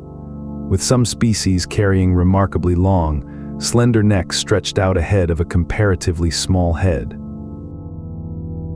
The exact way plesiosaurs used these long necks, whether sweeping them through schools of small fish or reaching carefully into crevices along the seafloor, remains a subject of ongoing scientific discussion, much like the sauropod necks we considered earlier on land. Tonight, a plesiosaur moving slowly through calm, moonlit water might extend that long neck in a smooth, gentle curve, its four paddles beating in slow, coordinated rhythm, carrying it forward with a calm, deliberate grace entirely its own.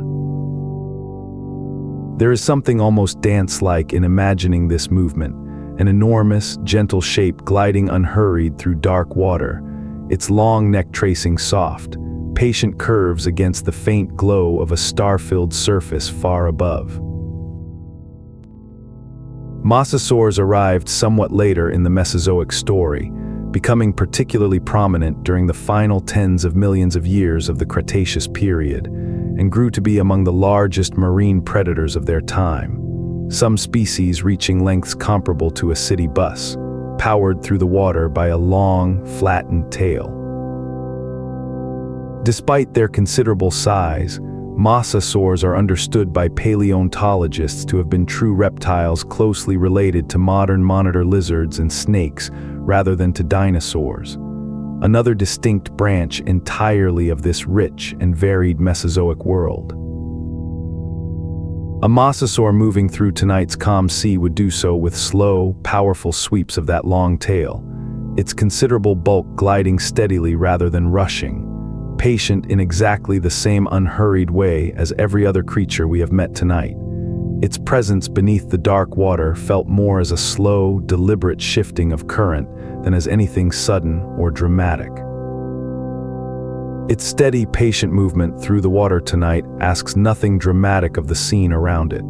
simply one more large, calm shape finding its own place within the wide, shared rhythm of this ancient sea. Ammonites, those beautifully coiled shelled creatures related distantly to modern squid and octopus,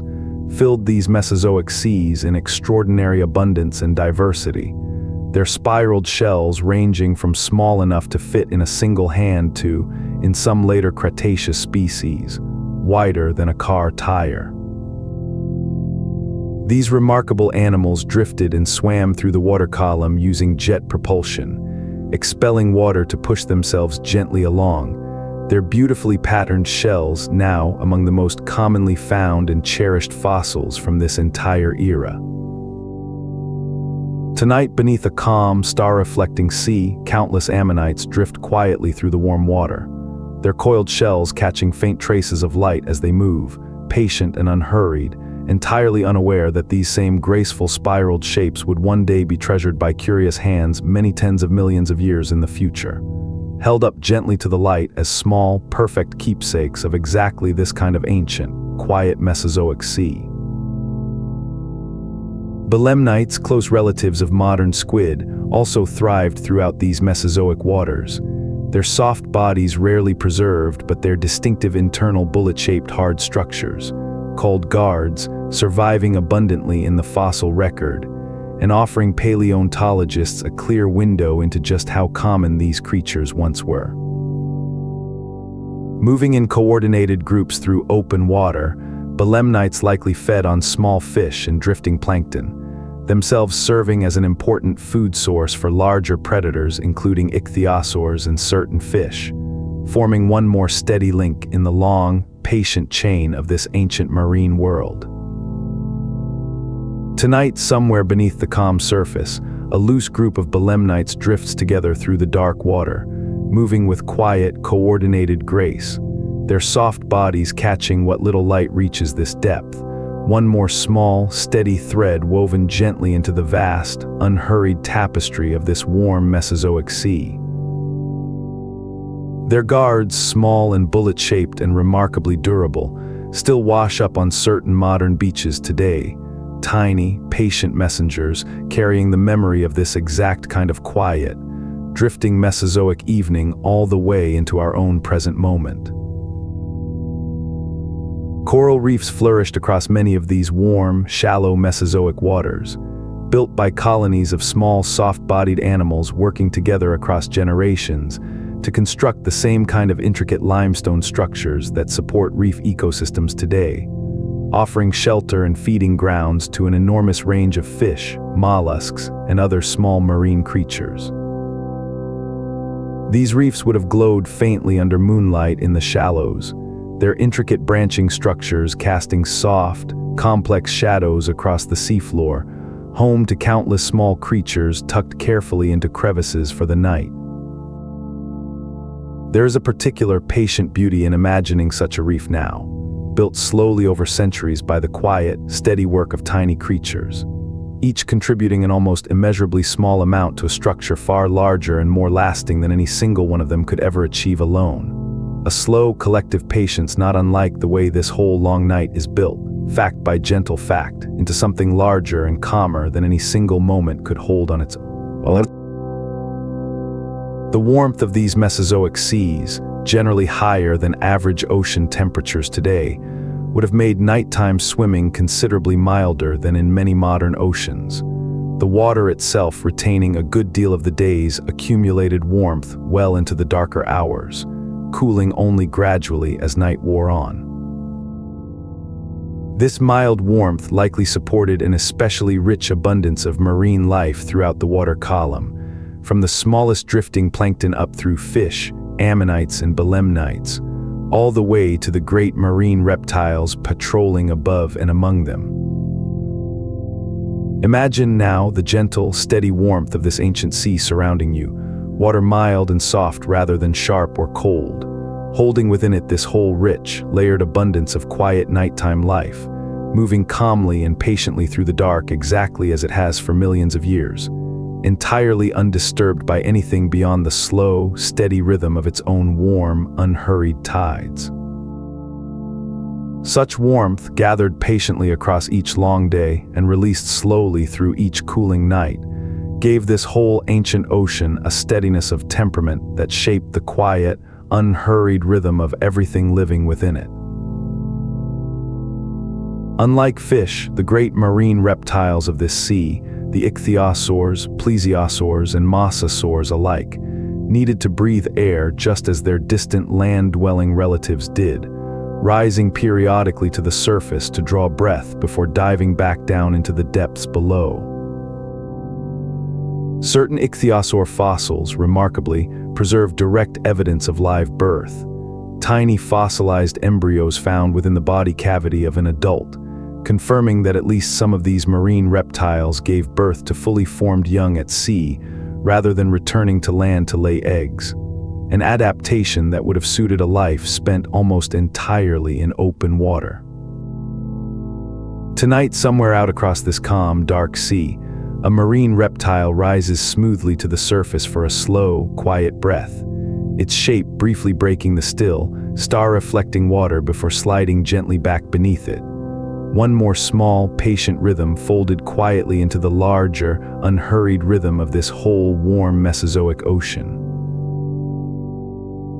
As we draw this chapter of warm, dark water to its close, let the whole gentle rhythm of this ancient sea settle over you now. Slow tides moving steadily against a quiet shore, coral reefs glowing faintly beneath moonlit shallows.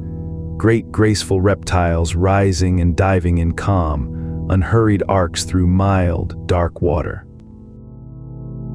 This sea covered vastly more of the Mesozoic world than any single ocean does today, its warm, shallow waters reaching far inland in many places, connecting distant corners of this ancient world in one continuous, gently rocking rhythm. There is a particular settling comfort in this steady tidal motion, patient and endlessly repeating, asking nothing of you at all except that you let yourself be carried gently along with it, the way the whole slow, warm Mesozoic sea has always carried everything within it, calmly, patiently, one soft wave at a time. Long after this particular night has ended, that same tide will keep returning, drawing back and rising forward in its own unhurried rhythm, utterly indifferent to the passing of any single evening, faithful only to the patient pull of the moon above it. Above the warm sea and the darkened forest alike, another remarkable group of creatures moved quietly through the night air. The pterosaurs, flying reptiles who deserve their own careful, gentle clarification here, because although they lived alongside the dinosaurs throughout most of the Mesozoic, pterosaurs were not dinosaurs themselves, but a separate group of flying reptiles that evolved true, powered flight entirely independently, supported by a wing membrane stretched along an enormously elongated fourth finger. Species ranged enormously in size, from creatures small enough to perch comfortably on a single branch to Quetzalcoatlus, among the largest flying animals ever known, with a wingspan that could reach the length of a small aircraft. Tonight, somewhere above the dark tree line, the soft, steady beat of leathery wings moves quietly through cool night air, an ancient shape gliding calmly between starlight and shadow, entirely its own separate branch of this vast, richly varied Mesozoic story, distinct from the dinosaurs below yet sharing, gently, this exact same long and patient night. That same soft wing beat, steady and unhurried, will carry us gently through the remainder of this chapter, one more patient rhythm layered quietly into the wide, welcoming dark above this ancient forest and sea alike. Many pterosaurs were covered not in simple bare skin, but in a soft, hair-like covering called pycnofibers, insulating filaments that would have kept these flying reptiles warm during cooler nighttime hours, much as fur helps warm a modern mammal. And this soft covering, along with other lines of evidence, has led many researchers to conclude that pterosaurs were likely warm-blooded, generating and maintaining their own steady internal heat, rather than depending entirely on the surrounding air temperature. A pterosaur moving through tonight's cooling sky would have relied on exactly this soft, insulating covering to stay comfortable as the air grew cooler around it, its body maintaining a steady, internal warmth even as the temperature of the wider world continued its own slow evening decline. There is something gentle in imagining this soft, furred texture against the backdrop of a leathery, membranous wing, a creature built from an unexpected, comforting mixture of textures, warm and soft beneath, sleek and taut above, calmly at home in the cool, dark air of this long Mesozoic night. That same soft warmth, carried gently through cooling night air on wings built for exactly this purpose, offers a particularly comforting image to rest your own tired mind against as this chapter continues. Pterosaur wing membranes, while thin, were remarkably sophisticated structures, reinforced internally by fine fibers that helped maintain the wing's shape and strength during flight, an anatomical detail preserved in exceptional fossil specimens found in very fine-grained rock, capable of capturing such delicate soft tissue structures. This careful internal reinforcement allowed the wing to flex efficiently with each wing beat, while still holding its overall shape steady against the resistance of moving air. An elegant biological engineering solution, quite different from the feathered wings of birds we will meet again shortly. Moving through tonight's dark sky, such a wing would catch and release the cooling night air in smooth, steady pulses, each beat carrying the pterosaur forward in a slow, controlled glide rather than any kind of frantic motion, calm and practiced, the product of tens of millions of years spent perfecting exactly this particular, patient way of moving gently through open air. Rhamphorhynchus, a mid-sized pterosaur known especially well from a series of remarkably detailed fossils, had a long tail ending in a diamond-shaped vein, along with narrow, needle-like teeth well-suited to catching fish, and is generally understood by paleontologists to have hunted low over water, snatching prey from just beneath the surface during low, careful passes. Under the calm light of a Mesozoic moon, such a pterosaur might skim low across the still, dark surface of the sea we visited a moment ago, its narrow jaw dipping briefly into the water before rising smoothly back into flight, water droplets catching what faint light reaches down from the star-filled sky above. This kind of quiet, low, careful hunting, repeated patiently again and again across a long night, offers a particularly calm image to rest your mind against now. A slow, steady rhythm of gentle dips and smooth rises, unhurried and endlessly patient, exactly the kind of soft repetition that tends to settle a tired mind gently towards sleep. Such a rhythm, repeated steadily across the whole width of a calm bay, would have looked from a distance almost like a slow, unhurried dance performed just above the water's still, reflective surface. Some smaller pterosaur species, based on their tooth structure and inferred diet, are thought by certain researchers to have specialized in catching insects on the wing, a behavior that would have been especially well suited to the cooler, calmer hours around dusk and into the early evening, when many flying insects become particularly active. This raises the gentle possibility that at least some pterosaurs shared the night sky, at least for part of each evening, with a great abundance of moths, beetles, and other flying insects, weaving carefully between them in slow, looping patterns as they fed. Picture such a scene now, a small pterosaur turning gently through the cooling evening air, snapping softly at passing insects with quick, precise movements before settling back into a slower, steadier glide. One more small, patient predator finding its own particular niche within this rich, layered, endlessly generous Mesozoic night sky. Quetzalcoatlus, among the very largest flying animals ever documented, is thought by many researchers, based on its long neck, toothless beak, and overall build, to have foraged much like a modern stork or heron, walking carefully across open ground or shallow water in search of small prey rather than spending most of its time in continuous flight. A creature of such enormous size, with a wingspan possibly exceeding 10 meters, would have required considerable open space simply to take off, likely using a powerful launching motion from all four limbs before catching rising air currents to sustain its flight. Tonight, such a giant might rest quietly on the ground near the shoreline, folded wings tucked against its body, patient and still, waiting for the particular currents of early morning before attempting flight again.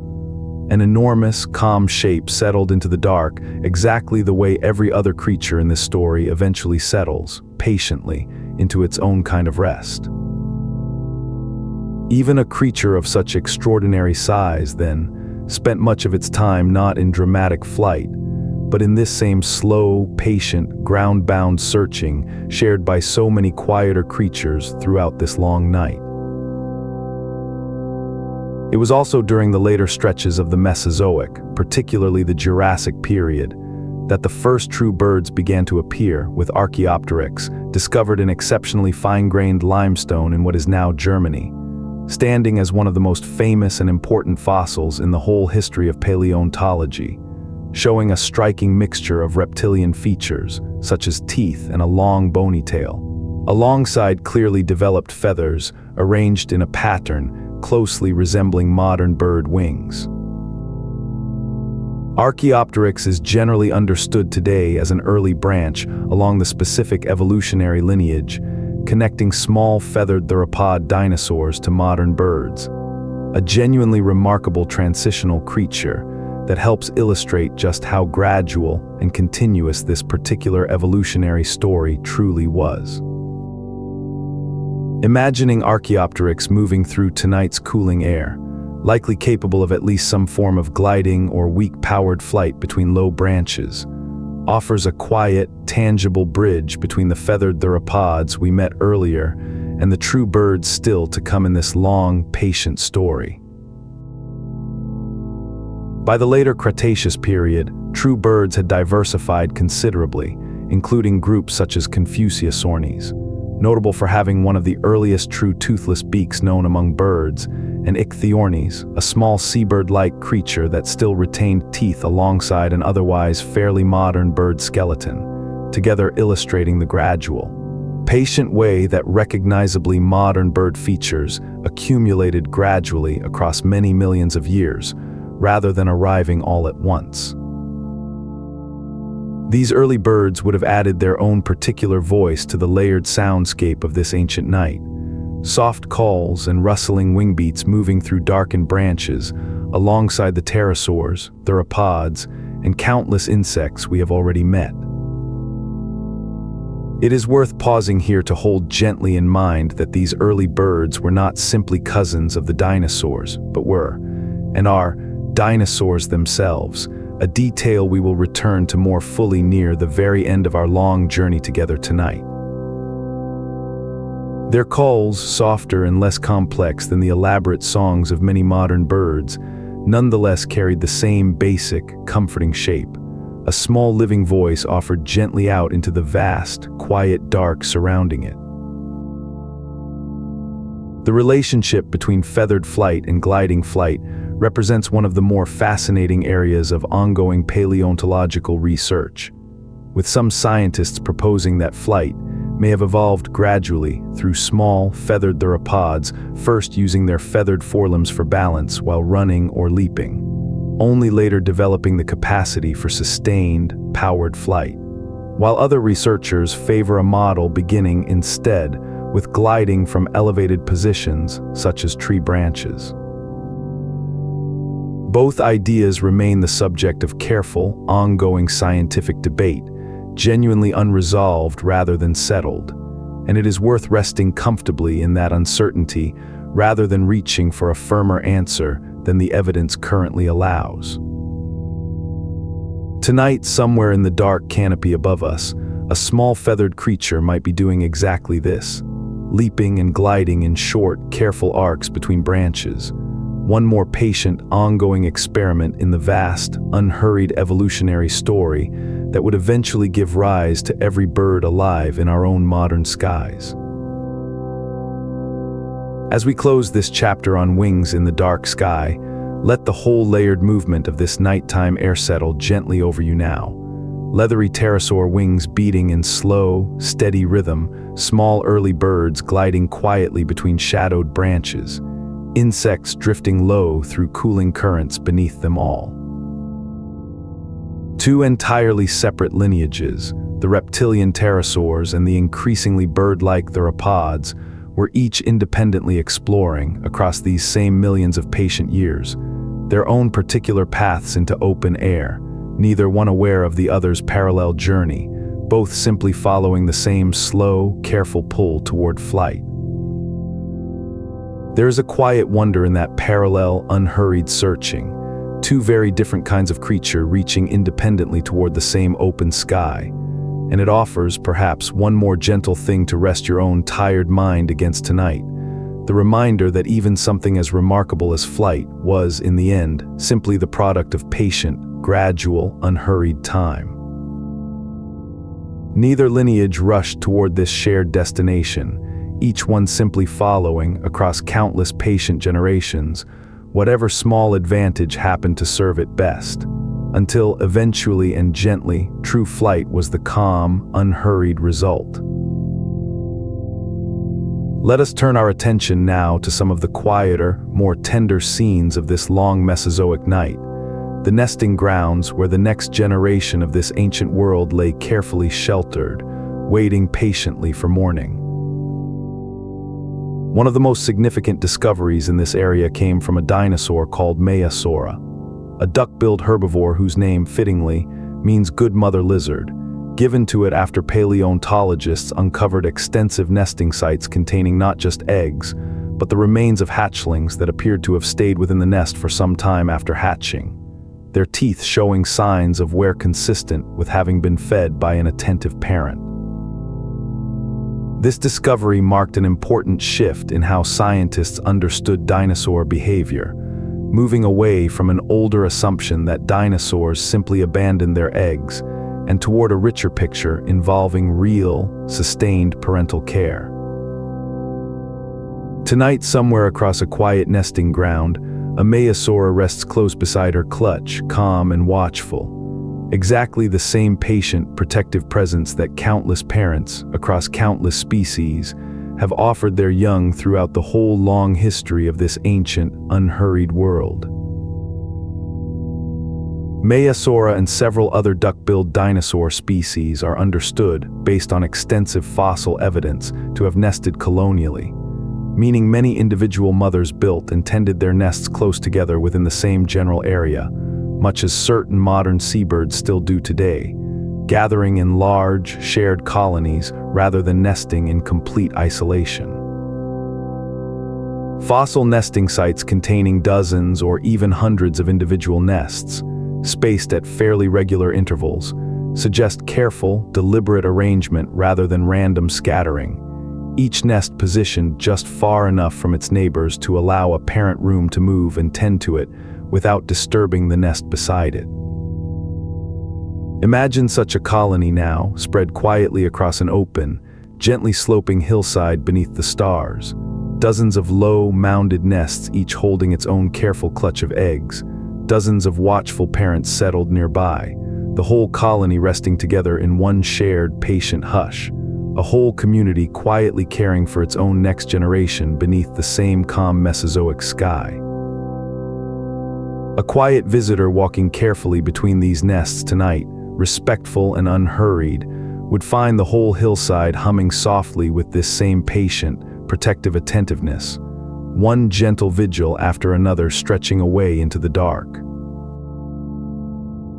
The eggs themselves varied considerably in size and shape across different dinosaur species, and careful study of fossilized eggshell under a microscope allows paleontologists to identify fine structural details, including tiny pores that would have allowed oxygen to pass through the shell to the developing embryo inside, much as modern bird eggs still function today. Some nests were carefully arranged in neat circular or spiral patterns, suggesting the parent took real, deliberate care in positioning each egg just so, while others were laid in simpler clustered mounds, buried partly in vegetation or soil that may have helped regulate temperature through gentle, natural insulation. Resting now in your mind beside such a nest, picture the eggs themselves, smooth and pale in the dim starlight, arranged with quiet care, each one holding within it the whole patient, unhurried promise of a life not yet begun, waiting calmly through this long, gentle night for whatever morning would eventually bring. Remarkable fossil discoveries of dinosaur embryos still curled within their eggs have given paleontologists direct insight into how these young animals developed before hatching, including one particularly well-studied specimen belonging to a small theropod,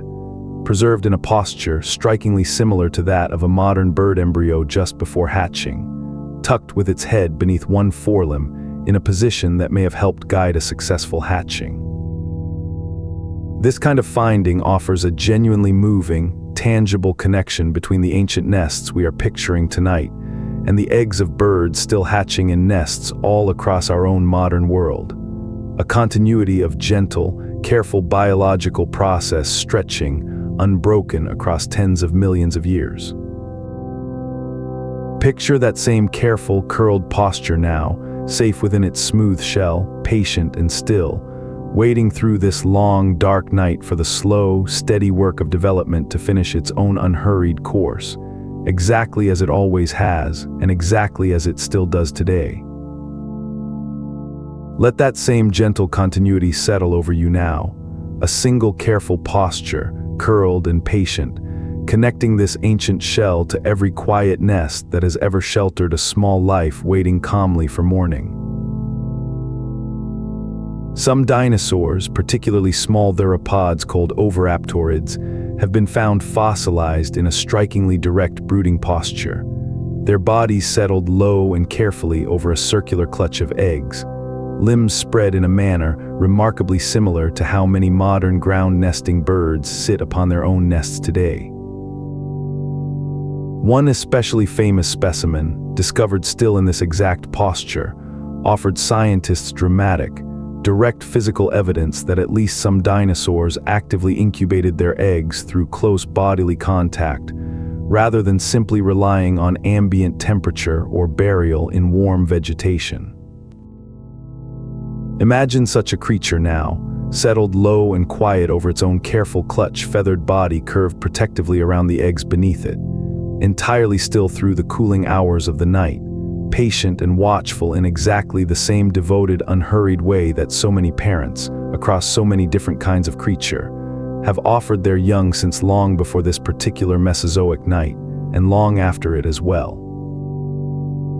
Such devotion, preserved so vividly in stone, offers one of the most tender and direct glimpses paleontology has ever given us into the quiet, emotional texture of this ancient world. Temperature likely played an important role in how many dinosaur eggs developed, much as it does for reptile eggs today, with the surrounding warmth of buried vegetation, sun-warmed soil, or a parent's own body heat, all potentially influencing how quickly, and in some cases in what manner, a developing embryo grew inside its shell. A nest tucked into a warm mound of decomposing plant matter, gently generating its own heat through the same slow process of decay we discussed back in the forest, would have offered a fairly steady, comfortable warmth through even the coolest hours of the night, requiring less constant direct attention from a parent than a nest relying purely on body heat. There is a quiet, practical wisdom in this kind of arrangement, life finding a steady, patient warmth wherever it could be gently borrowed, whether from decaying leaves or a parent's own settled body, each one simply another careful, unhurried way of offering shelter through a long, cooling night. Such careful, borrowed warmth reflects a broader pattern found throughout this whole long night. Life finding steady comfort not by fighting against its surroundings, but by working patiently and gently within them. Once hatched, young dinosaurs faced an enormous range of different early lives depending on their species, with some, like the young Mesozoic we met earlier, apparently remaining in or near the nest for some time under parental care, while others, based on skeletal proportions suggesting greater early mobility, may have been considerably more independent from very early on, capable of moving and even feeding themselves not long after hatching. This variation mirrors the wide range of early life strategies still seen among animals today, from birds that stay in the nest for weeks to others that can walk within hours of hatching. Each strategy simply a different, patient solution to the same basic challenge of surviving those first vulnerable days. Tonight, somewhere across this quiet nesting ground, some hatchlings rest still and sheltered beneath a watchful parent, while others, born ready to move, are already taking their own first careful, unhurried steps into this vast and gently waiting world.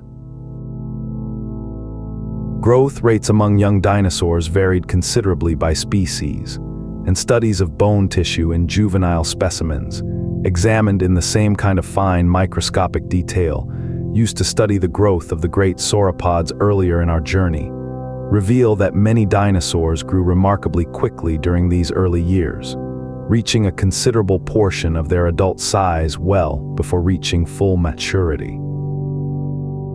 This rapid early growth would have required steady, sustained feeding, whether through parental provisioning, as suggested by the worn juvenile teeth found at Mesozoic nesting sites,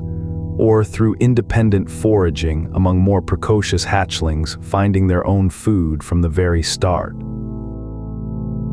It is worth resting gently on this image now, small creatures growing steadily night after night,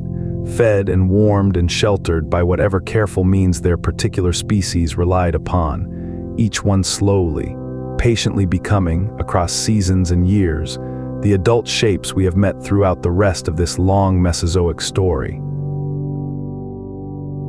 Nesting grounds, for all their careful arrangement, were not without real danger, and fossil evidence occasionally preserves signs of nest predation, smaller animals, or even other dinosaurs taking advantage of an unguarded clutch, a natural and expected part of any ecosystem's steady, ongoing balance rather than any kind of unusual tragedy. We can hold this fact calmly and gently tonight, understanding it simply as one more thread within the wide, patient balance of this ancient world, without dwelling on it in any troubling way, since the overwhelming pattern preserved across countless nesting sites remains one of careful parental attention, colonial cooperation, and the steady, successful continuation of generation after generation. Tonight, across the quiet nesting ground resting gently in our imagination, watchful parents remain close by their eggs, colonies settled together in careful, mutual company. The whole scene held in exactly the same protective calm that has carried new life safely through countless nights, long before this one and long after it. Even so, the steady, overwhelming pattern remains one of care rather than loss, colony after colony of watchful parents, successfully carrying generation after generation gently forward into the wide, waiting world beyond the nest. As we close this gentle chapter on eggs and nests and the slow work of growing up, let the whole quiet scene settle over you now. Colonies of careful nests spread across a starlit hillside. Parents settled close and watchful. Hatchlings curled safe within smooth shells or already taking their own first careful steps into the wide waiting world around them. This patient cycle of nesting and hatching and growing repeated itself across the entire Mesozoic, generation folding gently into generation, each one carrying forward the same careful, unhurried patterns of care first laid down by parents long before them. There is something deeply, simply comforting and resting within this image now, the whole ancient world quietly tending to its own next generation beneath a calm and watchful sky. Exactly the same steady, patient care that has carried new life safely through the dark since the very beginning, and that continues gently and faithfully still. Long after this particular clutch has hatched and grown and in time raised clutches of its own, this same careful, patient rhythm of nesting and tending will continue quietly, faithfully, across countless more Mesozoic nights to come. At last, after this long, unhurried night, we begin to sense the faintest suggestion of change along the eastern horizon. A night that has carried us from a fading Mesozoic sunset through darkened forests and warm shallow seas, past resting giants and small nocturnal hunters, past graceful marine reptiles and quiet, feathered flyers, all the way to this final, gentle stretch before morning. The dawn, when it finally comes, will arrive just as unhurried as everything else we have witnessed tonight, the sky lightening by slow degrees rather than all at once, the deep blue-black of night giving way first to the faintest gray, then to a soft, gathering warmth along the horizon. There is no need to rush toward this ending, no need to hurry the light along, only the same patient, settled trust we have carried through every chapter of this long night. The trust that morning, like everything else in this ancient world, will arrive exactly when it is ready, calmly, gently, and entirely in its own good time. As the first pale light begins to touch the tops of the tallest conifers, the forest around us starts its own slow, unhurried transition, the deep hush of night gradually softening into the different, equally gentle hush of very early morning, when most creatures remain still poised between rest and waking. Dew gathered quietly overnight across fern frond and cycad leaf alike would catch this first soft light in countless small, glimmering points, the whole forest floor seeming to hold, for just a few quiet moments, its own scattered constellation of tiny reflected stars. This is often, across many ecosystems both ancient and modern, one of the stillest moments of the entire day and night cycle, a brief, suspended pause between one rhythm and the next, and it offers perhaps one final, gentle image to rest your own mind against. This soft, dew-lit hush settling calmly over an ancient world not yet quite ready to fully wake. This same soft, dew-lit hush, in fact, still greets countless ordinary mornings today, an old and gentle rhythm that has never once needed to change in order to remain exactly as calming as it has always been. It is worth taking a slow, careful moment here to consider the true scale of time we have been quietly walking through tonight, because the Mesozoic era itself lasted roughly 186 million years, a span so enormous that if we compress the entire history of life on Earth into a single 24-hour day, the whole of this era, dinosaurs and pterosaurs and marine reptiles together, would occupy only a modest few hours somewhere in the later afternoon and evening of that day. Our own single night's journey through this vast era has necessarily borrowed and blended details from across its full length. The Triassic, Jurassic, and Cretaceous folded gently together into one imagined evening, and there is no need to feel any pressure to hold all of this vast timescale precisely in mind.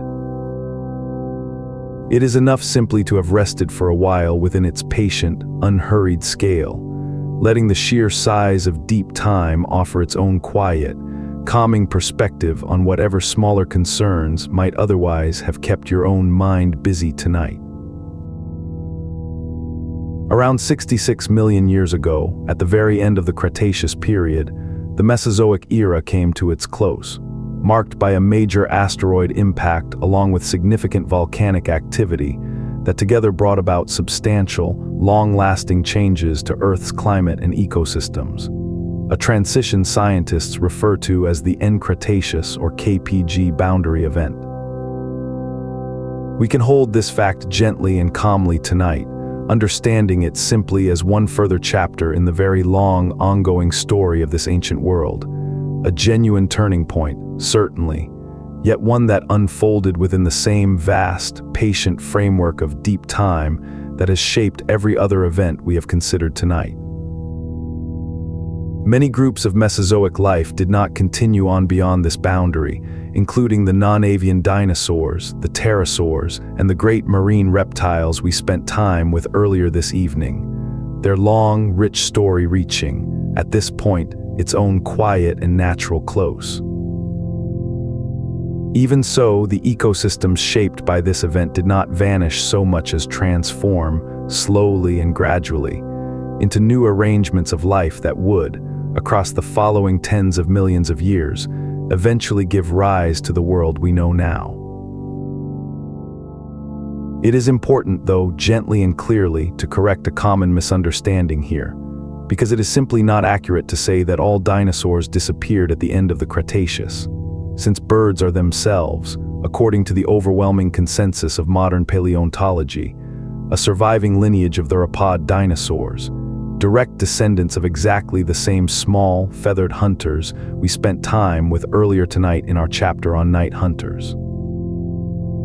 This means that dinosaurs, in a very real and scientifically grounded sense, never actually vanished at all, but instead continued onward through this transition in the specific form of birds,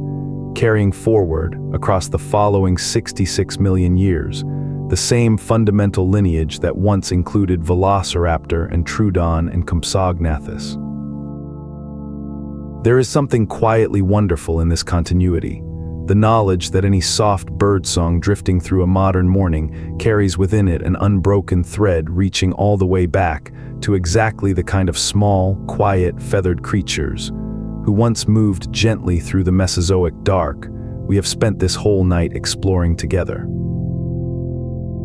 Let that quiet continuity rest gently in your mind now, the knowledge that nothing essential about this long, patient story ever truly ended, only continued softly, in a form still singing gently through the trees today. The pterosaurs and the great marine reptiles, the ichthyosaurs having already declined somewhat earlier, along with the plesiosaurs and mosasaurs, did not continue on in any surviving form comparable to the birds, their particular branches of this long evolutionary story reaching their own quiet close at the end of the Cretaceous. We can rest gently with this fact too, without dwelling on it heavily, simply understanding it as part of the same vast, patient rhythm of change that shapes the whole history of life on this planet, whole branches rising and flourishing and eventually, after their own long and genuinely successful runs, giving way in their own time. Their many tens of millions of years of quiet existence, gliding through ancient skies and warm ancient seas, remain fully and permanently part of the story we have shared together tonight, patient and real, regardless of what came after, each one having lived its own full, unhurried span within this long, remarkable Mesozoic world. Their long absence since has never diminished the quiet wonder of their having existed at all graceful, patient shapes that once filled these ancient skies and seas with a presence every bit as real as anything living today. The fossils that allow us to know any of this at all, every bone and eggshell and delicate feathered impression we have gently considered throughout this whole long night, survive today only because of an extraordinarily patient, slow process, sediment settling gradually over remains across thousands and then millions of years,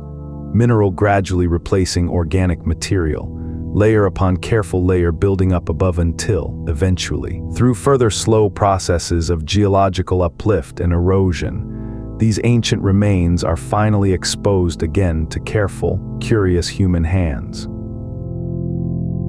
Each fossil we have quietly considered tonight, then, represents not just one ancient creature, but also this whole unimaginably patient chain of preservation,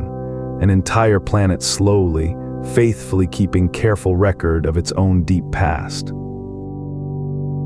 There is a settled comfort in this thought as our own night draws toward its close, the reminder that patience, given enough time, has an extraordinary capacity to carry even the smallest, softest details gently and safely forward across the vastest stretches of time.